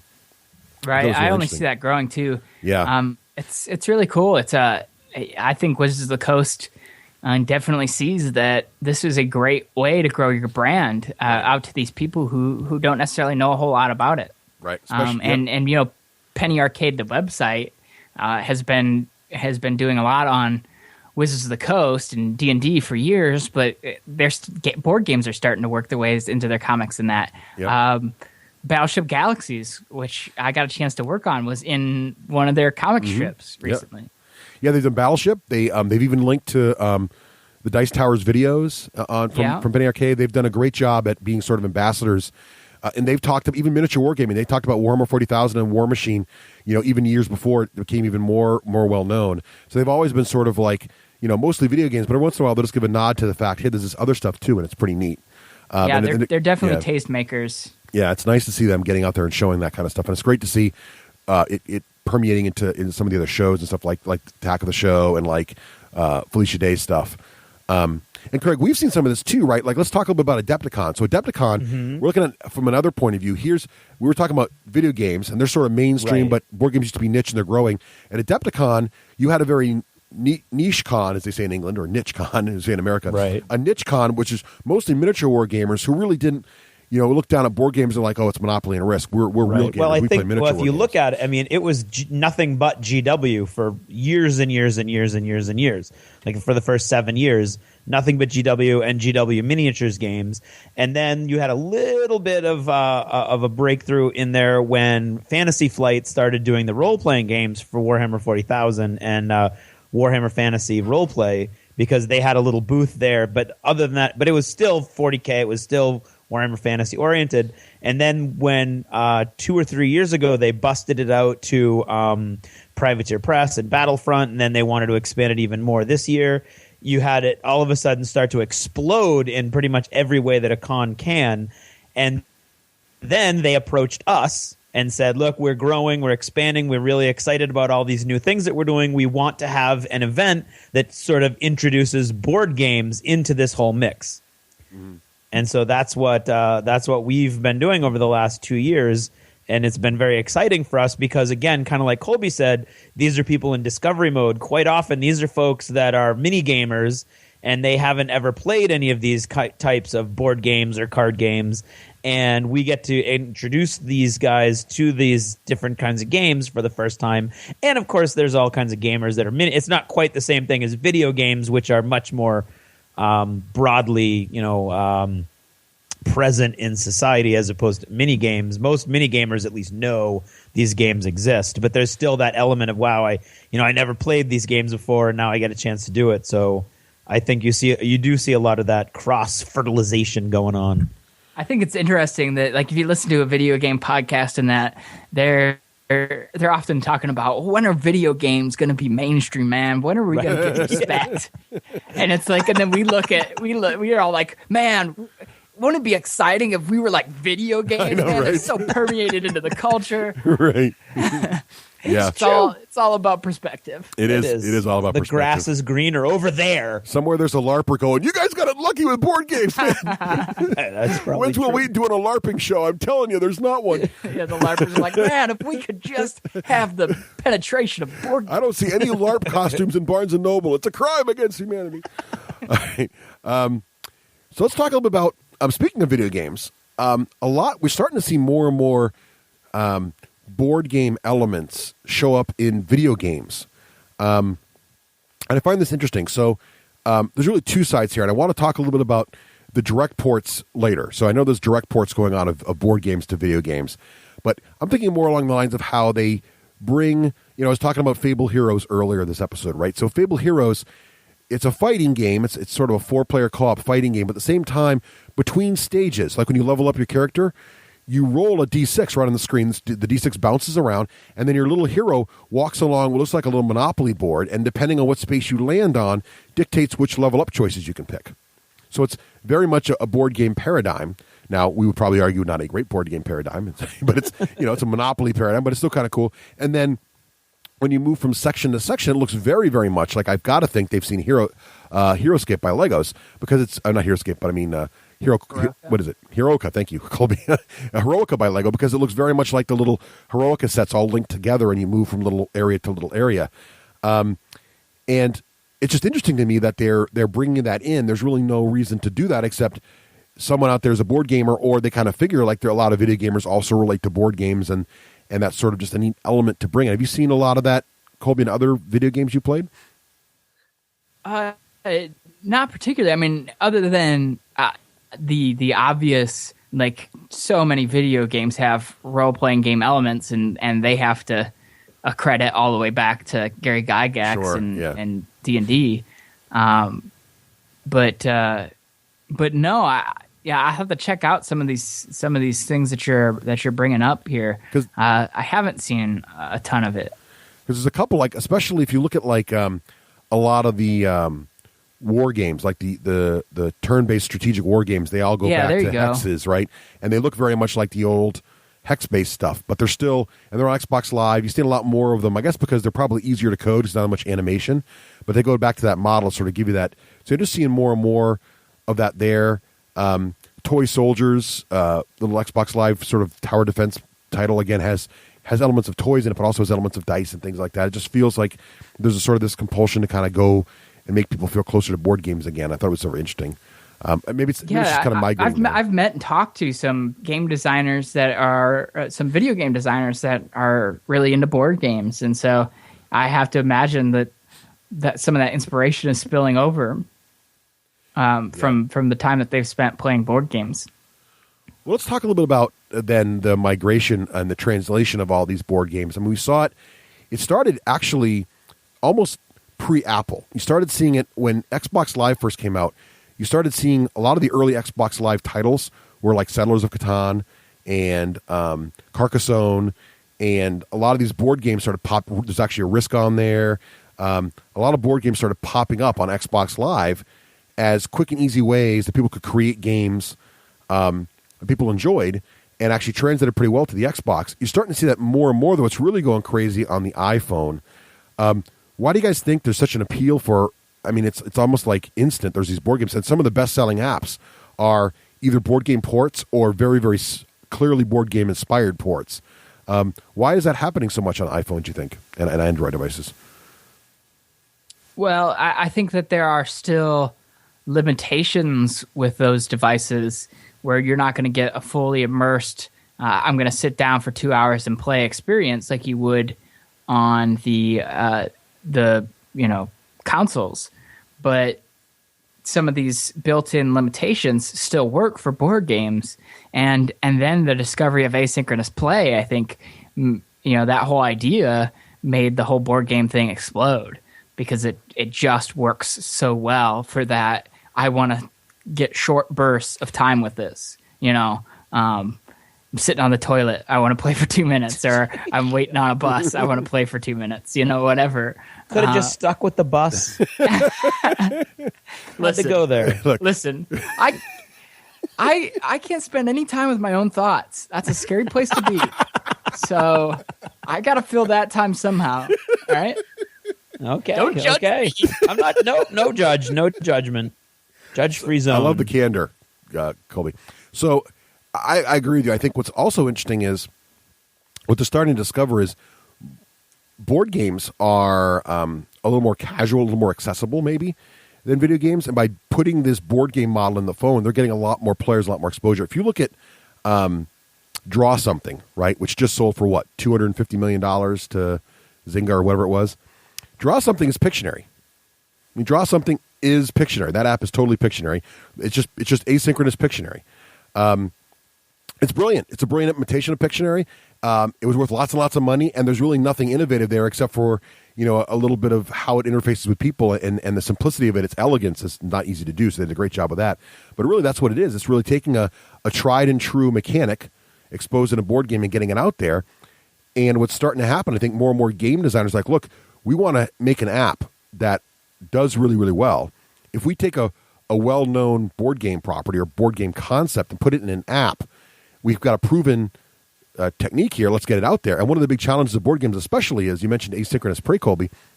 One of the big challenges, where do you find the time to play extended and maybe even a little more complex board games and leave it set up and all that kind of stuff? And if you can get it into your phone, like I would kill for a Blood Bowl game in my phone. That would be so awesome. Asynchronous Blood Bowl, that would be fantastic. You listening, Cyanide? Asynchronous Blood Bowl on your iPhone. Come on, make it happen. That would be fantastic. But what I think is interesting, Colby, and this is what I want to ask you, because I know we just talked earlier about the fact that the Summoner Wars app is coming out. Days of Wonder did a recent interview.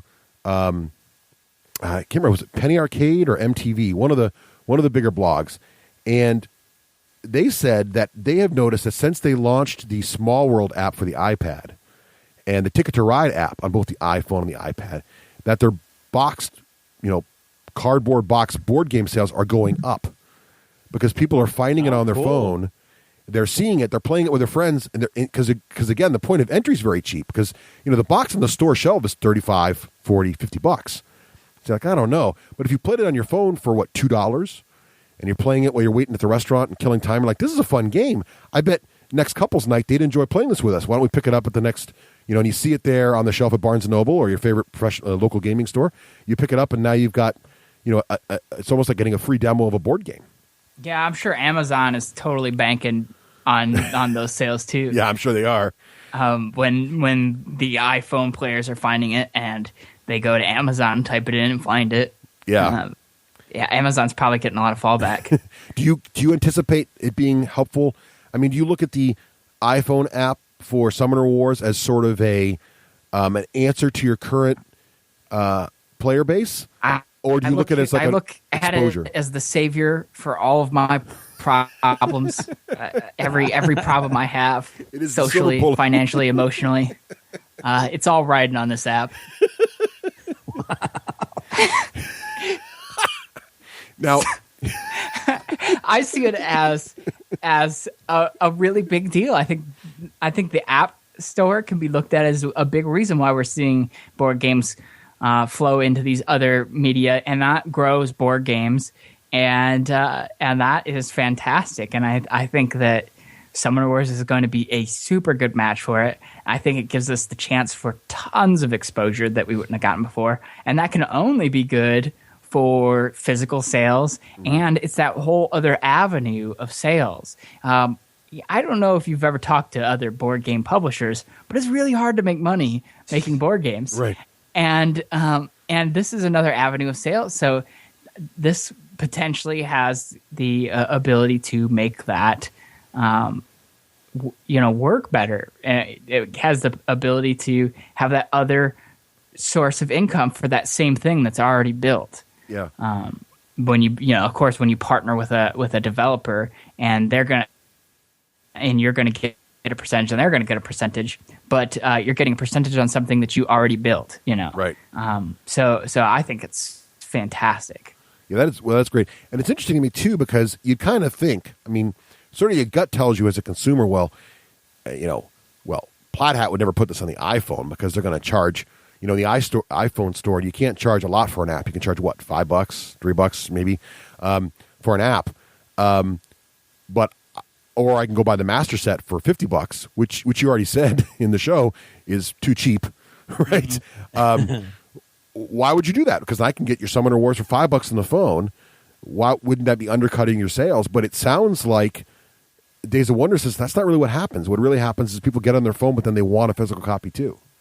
Yeah, I think what happens is that the game's already been out there for a while. And so you have a bunch of people who are already fans of it, and when it comes out on their phone, they're scooping it up. And then there are other board gamers out there that have not tried your game, even though it's been on the market for 3 years, but they've heard things about it, and look, it's on my phone for $2 or a free to try app or whatever the case may be. And so I'll check it out there, and then I love this. I'm bringing this to board game night. I'll pick up a copy. Or you have your people who are, Apple hipsters that just try different stuff out on their phone. And it's, wow, this is really cool. Oh, and look, it is also a board game.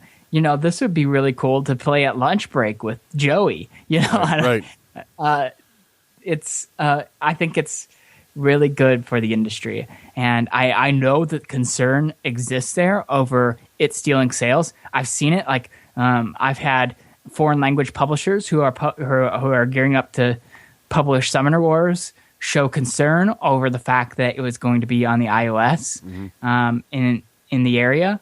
And I was saying I think it's great on the iOS. I think it's really good for the brand on the iOS. And they're like, well, of course you would think so. You're going to be making money on it, and we're not, and it's going to be stealing our sales. And I said, no, there's no data that backs that up, and there are plenty of case in point examples of those digital sales driving the physical sales.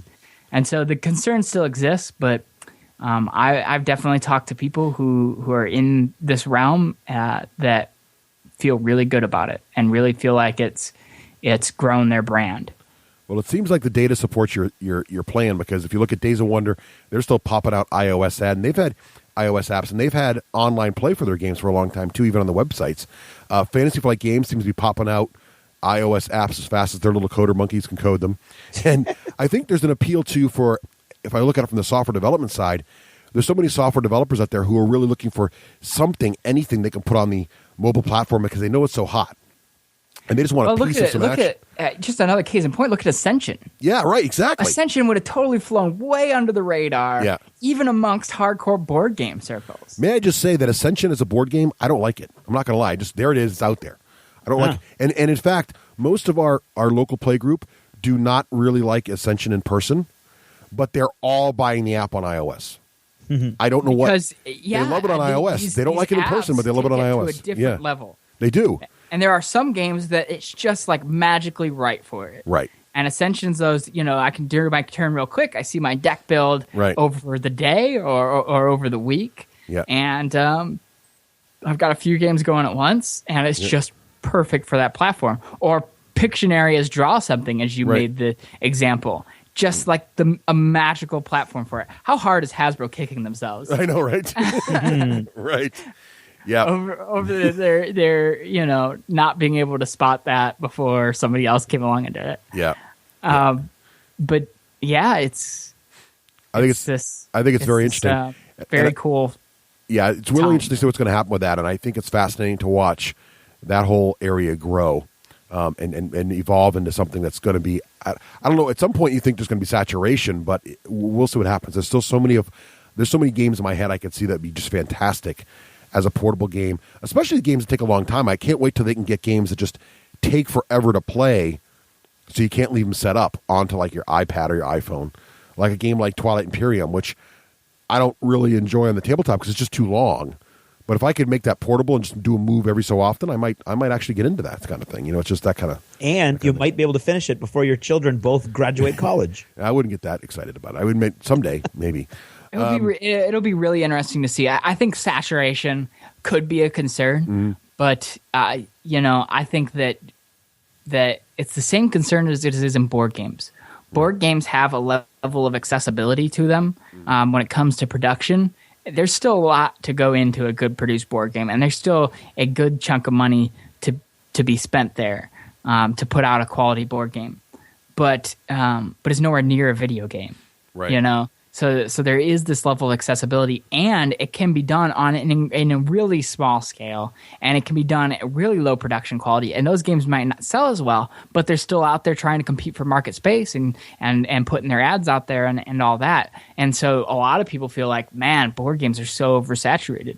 But I think the good stuff still rises to the top because you got podcasts like D6G out there talking about the stuff that they really liked and things like that. So you start to hear about, well, this game's good and this game was brought to game night and I got to try it and that was really great. And then you go and talk about it and tweet about it and Facebook about it, and the way that current social media and human connectivity works, you just end up seeing the really good stuff rise to the top.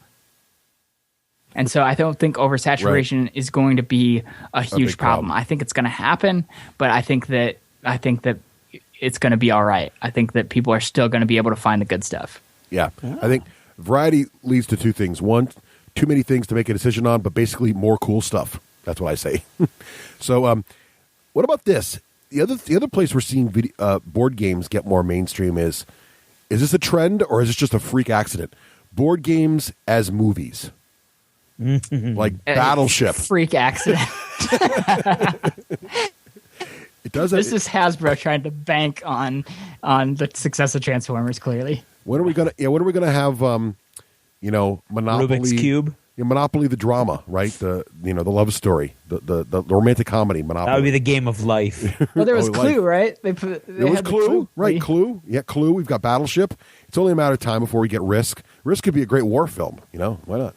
Could be. Stratego.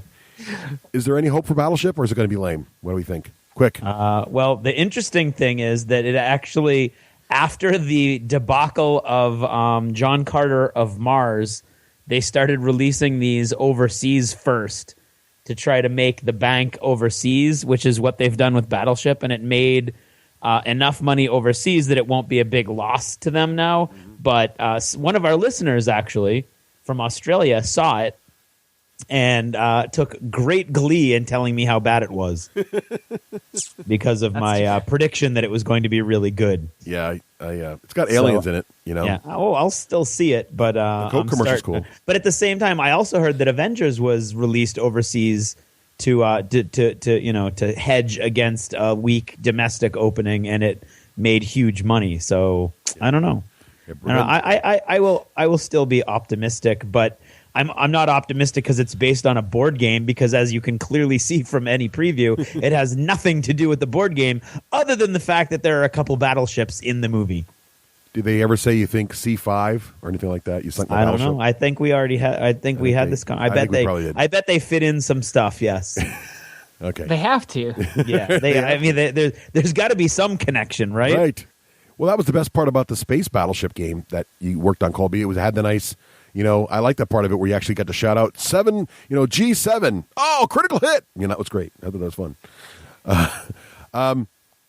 So what do we think about, is the fact that board games, more about them breaking out and breaking a little more mainstream, I'm still shocked that I can go into Barnes & Noble and I can see like a lot of really what most people would call hobby board games in their line now. Almost the full Fantasy Flight game lines there. There's a lot of the smaller game lines are there. You've got, Game of Thrones is in there. Obviously, that's a show now, but there's a lot of other great games. Have you guys seen more and more of that? Colby, is this nationwide? Are you seeing them in Barnes & Nobles in your area too? Yeah, it is nationwide, and it's interesting to see that crossover, and Target does it too around here, and Books A Million, where they have some pretty decent hobby board games that they're showing, and it's just interesting to see some of these stores discover that there's this cool thing out there that some of it is really accessible, and have taken a chance on it, and I can only imagine with the way things are going with the apps and things and board games becoming more and more relevant to a bigger audience, that'll have to grow. Will it make it to Walmart? Probably not, because I don't think Walmart's going to say, well, we buy Candyland for $3 a pop. We're not gonna spend $25 on your master set. Right. It's not gonna happen. Right. Yeah. I think it's very exciting to see them there, and I even like Bang, a lot of different games that are there. It's not just one particular manufacturer, and I think it's fascinating. There was another article I was reading too, and I think it was Penny Arcade. They got a chance to interview the Barnes & Noble buyers, the guys who buy the games, and it was really interesting. Wow. They weren't just like, yeah, we grab whatever. They said, no, we have the games come in. We have a board game night. We play the different games. We decide what might be a right fit for the store. Will we get it? And now Barnes & Noble, to be fair to them, they've carried Dungeons & Dragons products and other products like that for a long time. But it's nice to see them getting into some of these other games, and it's nice to see, like you said, Target and stuff too, carrying them. I think that's really bodes well for the industry, and it really comes back to the fact that board games are, it's funny too, because I remember somewhere a lot of the board games we know as kids, like Monopoly and Life, all came out of the Depression. And I guess when the economy gets bad, board games do well because it's a very affordable piece of entertainment for the whole family that you can do over and over again. Right. So it's even nowadays it's almost cheaper than family. And one family night at the movies for a family of four is almost the price of a board game. Yeah. If it isn't, right. Whereas if you get a board game that your whole family totally digs on, you could get tons and tons of play. Many nights out of it, and with your friends coming over and have a big, and even if you don't have kids, just having a couples night and get some games in, 2-3 couples having a great evening. You can get a lot of fun out of those games, and even if you bought one just once a quarter and played it for 3 months, had a great time with it, and got a new game every quarter or whatever, that's a lot of fun, and it's a very affordable way to get together with your friends. And I think people are starting to discover that more and more, especially as you tighten your belts and try to figure out different ways to have fun without spending huge chunks of money. One other thing I want to talk about before we run out of time here was the idea of, I think this is interesting, mainline game companies over the years, and this has been happening for a while with some companies, but more and more with other companies. And there was an interesting comment made at this last PAX that I wanted to sort of spin by you guys. The idea that these companies that make other like role-playing games or miniature war games are also starting to spin off board game versions of their universes. Yeah.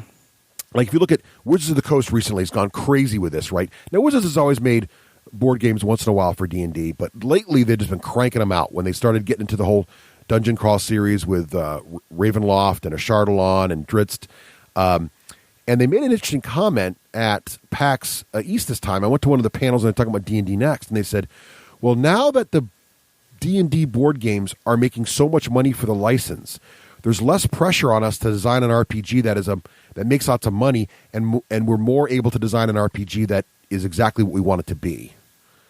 So I thought that was kind of interesting. They're basically saying that we can, the D&D license has to make X amount of dollars for Wizards to be comfortable with it. And now that our board game spinoffs can do that, we can sort of sit back and say, well, how do we make the perfect RPG instead of how do we make the X amount of revenue a year? Most accessible RPG. Right.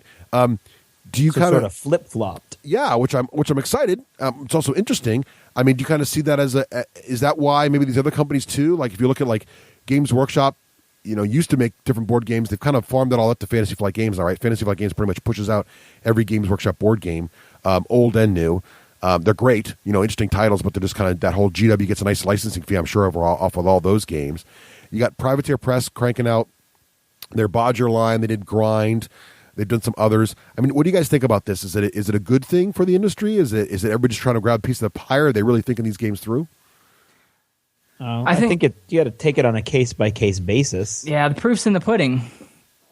And I think a lot of these games that are coming out are quality games. And I think that it's just a case of these different developers seeing that, hey, there's a market for this. We should be doing this. This is kind of like what we do, except for in, I guess, more bite-sized chunks. Right. Yeah. I think Wizards really showing maybe the right way to do it. I think the way they're doing their games, they feel like they're staying true to their license. At the same time, they're offering a new way to experience it.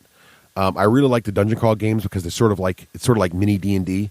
But then I really like what they did with Lords of Waterdeep, where it's a whole different way to experience the D&D world in a whole very different. But I don't way. think that's unique to Wizards of the Coast. I think you could make an excellent argument that Games Workshop through FFG is doing it extremely well. Also, I don't think that they've put out any dogs really. No, not at all. In fact, I really like. I would say prior to getting Fantasy Flight involved, Games Workshop's board games have been, some of them have been great. Like they were a little more. Good. I mean, they were a lot more hit or miss in the early days. But Fantasy Flight's versions, like I love Cast in the Old World is a fantastic implementation. Yeah. Great mechanics, great theme, just everything you want to see in a really good board game that really captures what it's about. They did a great job of that too. And anytime they take a GW property and make it into a board game at Fantasy Flight, you got to watch what's happening because it's always a really cool implementation. That's always going to be interesting. Yeah, I think it's this really big part of geek culture that they're taking and doing cool stuff with, and we like cool stuff as geeks. So we do. We're on board. We are. Now, part of the problem, I think one of the challenges, I think the miniature companies trying to do this are having a little more trouble. In fact, even GW did, when they did it themselves, GW was sort of hit or miss. Getting Fantasy Flight as their sort of upfront guy was probably pretty smart because Fantasy Flight does a really good job. If you look at Privateer, I actually like Infernal Contraption. It's a pretty good card game. Grind was okay. I liked it, but it was a little clunky. If you look at Malifaux, Puppet Wars, if you look at the board games that Mantic's putting out, I would say also, I think that you can't. I don't think you can wrap a board game in the same sort of box and presentation you wrap a miniature game in and expect. Board gamers want their boxes to be, it's part of the game for some reason for us, right? The board game's got to be in a nice. Well, I mean, it's where you store it. The box your miniatures come in is not going to be the box that you store those miniatures in. You're going to get battle foam.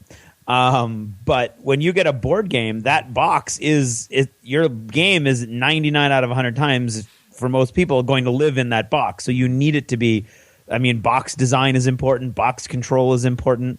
And I think it's a totally different skill set to design a board game as opposed to a mini game. And I think a lot of miniature game companies don't see that or refuse to see that or don't believe it. Or learning it the hard way. And they and are learning it the hard way. Yeah, I think maybe they live in the miniatures world and just dip their toes in the board game world, and I think it takes somebody who's lived in the board game world to understand some of the intricacies, and I think that's why the GW FFG relationship is such a good one, and I think Wizards of the Coast must be doing so well because they must have on purpose gone after people who could do board games right and have studied it and have put some money behind it. Yeah, because taking a mini game and it to going from inches to squares is not enough to make it a board game. Right. I mean, there's all kinds of elements that you have to, and you can't, and you going in the other direction. Also, you need to bring in,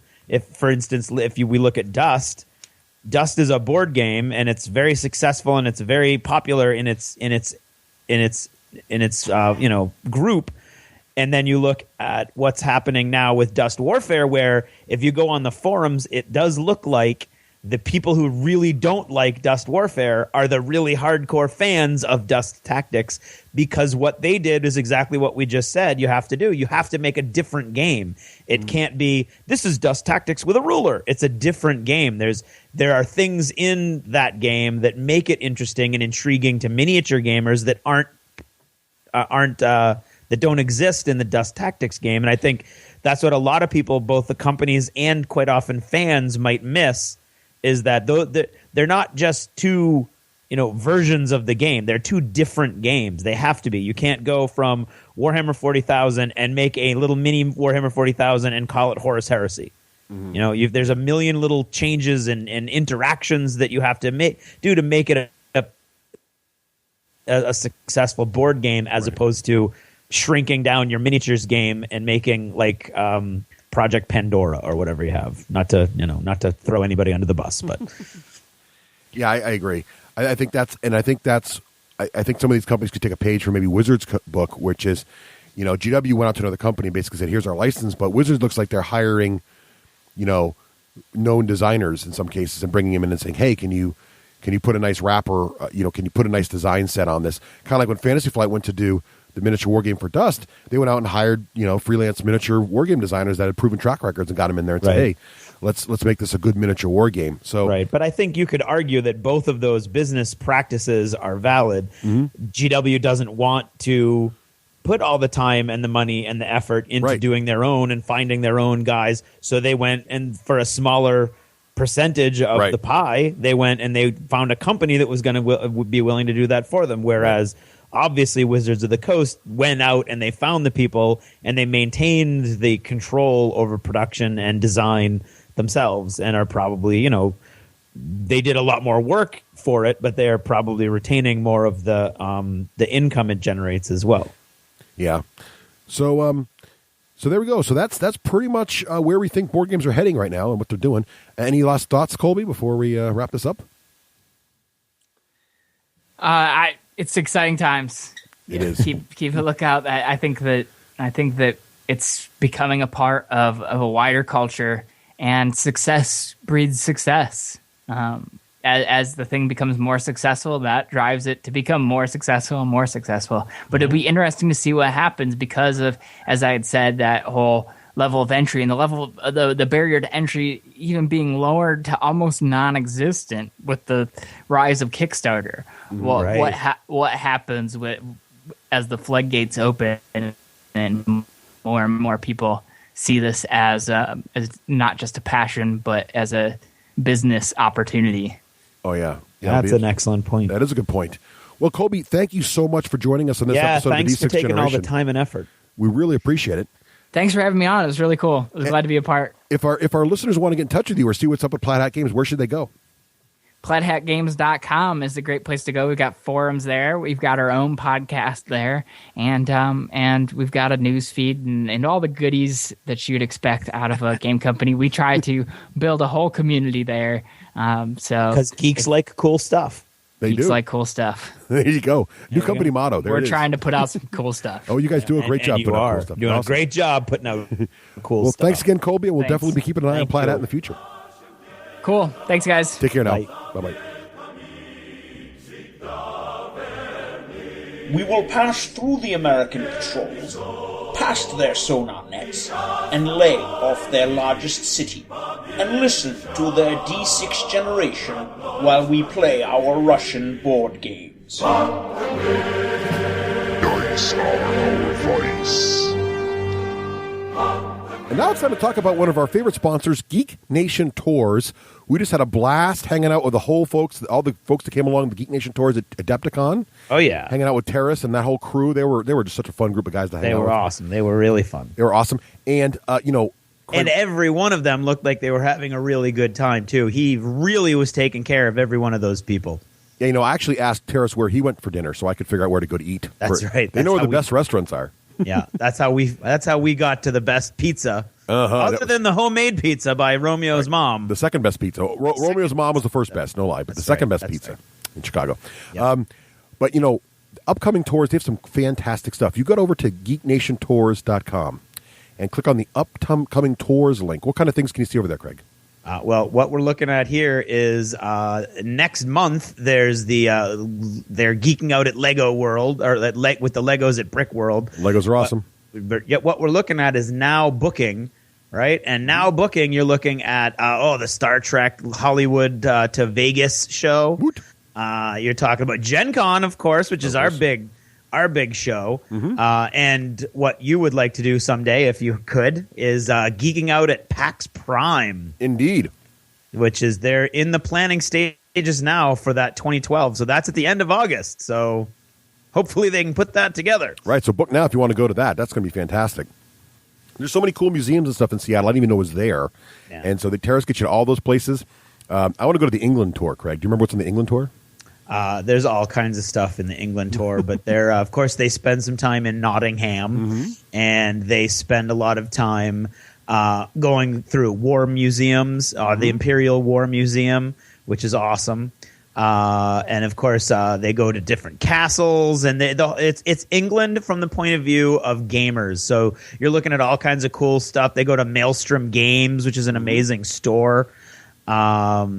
They go to of course, I already said Nottingham. They go basically, if it's in England and Warhammer World, they go to Warhammer World. Yes. If it's in England and it's about games or interesting to gamers, you're probably going to end up going there. And the bus from one point to the next is always a really nice European tour bus, and they play games on the bus. It's like the wacky gamer bus. So head on over to geeknationtours.com and click on upcoming tours for all the latest hotness. You bet.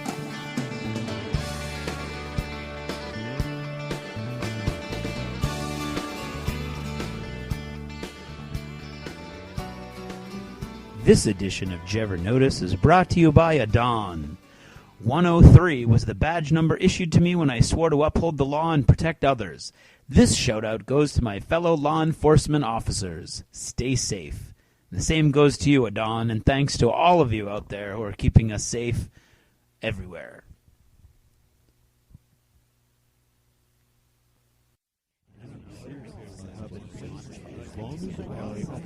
Right there.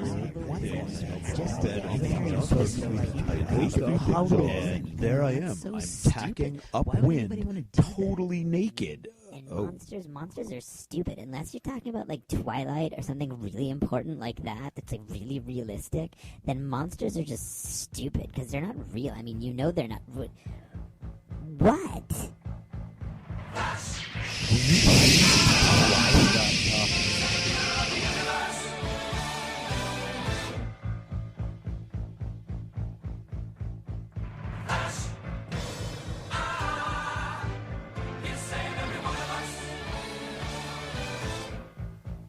Did you ever notice how somehow, some way, some folks have sort of missed the whole point of going to the theater to see a movie? It's always been a bit of a pet peeve of mine, which makes the line from Firefly that there's a special circle of hell for people who hurt children and talk at the theater really shine in my mind.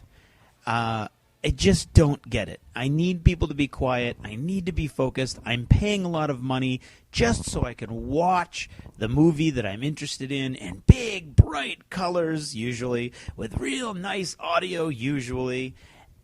And I don't want to be disturbed.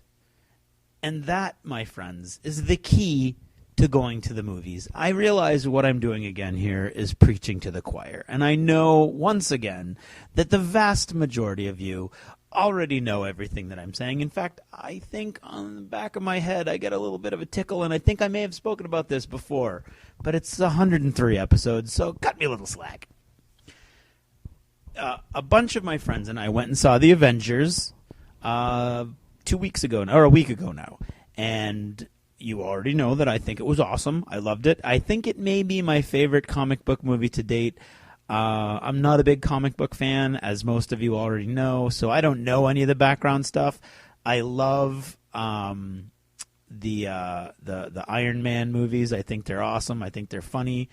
And I loved this movie, and it included a bunch of other, the other superheroes are okay to me. I don't really, their individual standalone movies are okay, but I really enjoyed this movie. And I really enjoy going to the movies with my friends. But here's the thing. You go to the movies with your friends to talk about the movie before you go in. And then you sit quietly, enjoying your Diet Coke and your goobers, if you're anything like me, and you watch the movie, and you enjoy it, and you absorb it, and you focus on it, and you don't get distracted by anything. And then after the movie, then you talk about the movie with your friends, okay? That's the way it's supposed to be. The social contract is that you're going to sit quietly in the movie theater and watch the movie, okay? It is not your living room. I am not invading your living room and sitting in front of you and watching a movie on your TV. I have paid good, money to sit there and be quiet so that others can enjoy the movie, and all I want is for you to sit there and be quiet so that I can enjoy the movie. It is the height of rudeness to talk during a movie, okay? That is basically saying that your enjoyment is more important than all of the other people around you, which is fine if that's how you feel, but that makes you a sociopath. Okay? All of us have valid reasons for being here, and every one of us should be quiet. We should all be quiet to watch the movie. Okay? I don't care if you don't like it. I don't care if you don't get it. Just don't talk. One of my best friends, Pete, talks incessantly through almost any movie you bring him to the point where unless it's a special occasion, I won't go to the movies with him anymore. Okay, not only because I don't want anybody to be talking to me when I'm at the movie, but I feel embarrassed when other people are trying to watch a movie and somebody's trying to talk to me.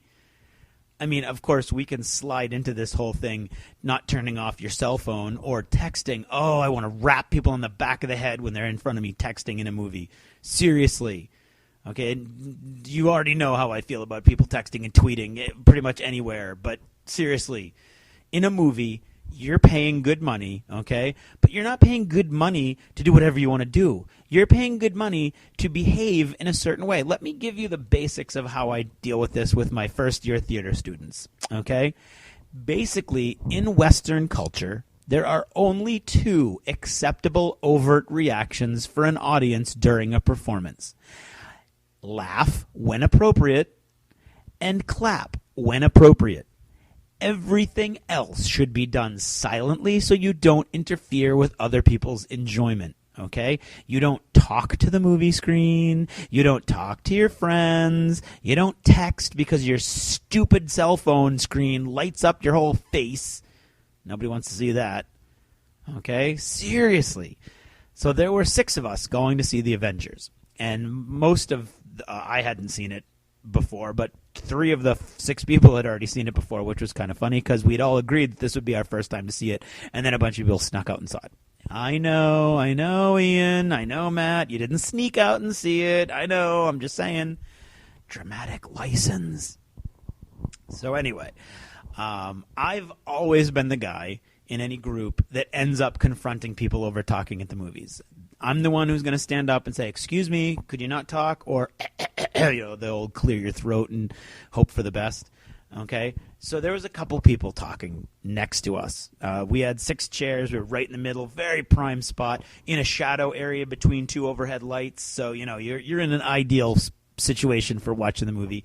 And there was a family. There was a husband and wife and a kid. And the husband and wife just talked to each other through the whole first part of the movie.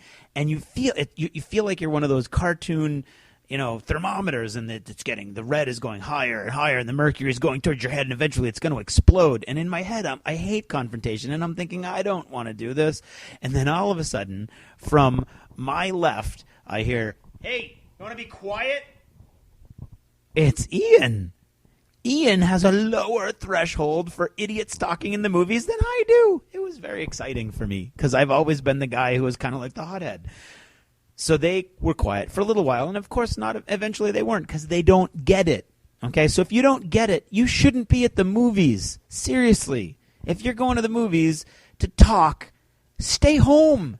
Okay, watch a movie on your TV because that's where you can do that. Okay? And then later on in the movie, so I'm there, I'm settling back, and I got this really comfy seat, and the guy behind me has to get up to go to the bathroom, which is a rookie mistake in a long movie like this, grabs the back of my chair and literally hoists himself up using the back of my chair. So here's the deal, okay? If the guy who did that is listening, which he's not, but if he is, don't touch my chair, okay? Don't touch anybody's chair. Don't mess with anybody. Go quietly, go to your seat. As soon as the lights go down, you stop talking. You sit quietly. You watch the movie. If you have to get up, God forbid, you get up using the arms of your chair, and then you slowly move out of the way so that you're not going to be blocking anybody's sight. And then you come back later, and when you're nice and quiet, you don't bother anybody on your way back in. That's the way you got to do it, okay? Being in the movies is the best example of that libertarian governmental system that they're always talking about, where your rights end where they intersect with somebody else's. Well, your rights intersect with mine Okay, your enjoyment intersects with mine when I can hear your voice or when you move my chair. Okay, and that, of course, also goes for people who kick chairs or put their feet on chairs that somebody else is sitting on, etc. Okay, so here's the deal. Summer blockbuster season is in full force right now. I am rescinding, not officially, but I have it on good authority from overseas listeners that Battleship is not the best in the world, but I'm going to see it, okay? Avengers, I'm going to see. Again, we're going to see a bunch of movies. We're all going to see a bunch of movies. So here's the deal. You go in the movie theater and you don't talk, okay? You watch the movie. You talk to your friends about it later. Things you liked, things you didn't like. Take a notepad and a pencil if you don't think you're going to remember stuff, and take notes if that's what it takes. But don't talk about it in the movie theater, okay? It's rude. It's unacceptable. It's ridiculous, okay? You can see I'm a little hot under the collar. Anyway, that's all I've got to say about it. Thanks for listening, and good night.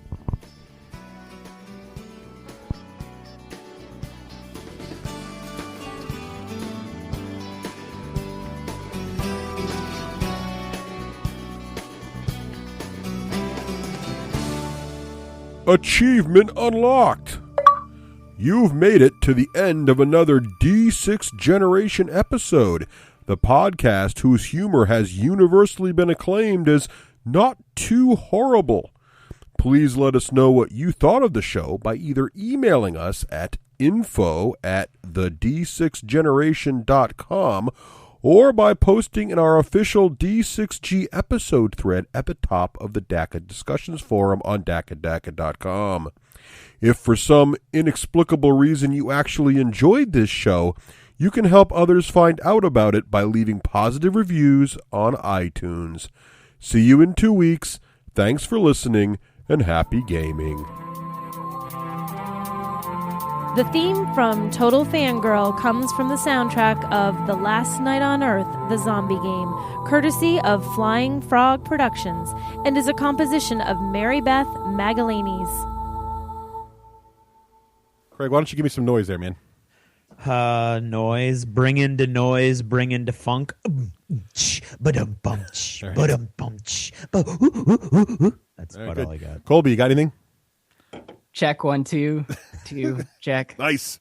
Look at that detailed. You know what he's doing? He's saving up his creativity for the recording. I like it. He's gonna be full of action, vim, and vigor. I can tell. Wow. All right. I don't know how much vim I could take tonight. You gotta have the vim.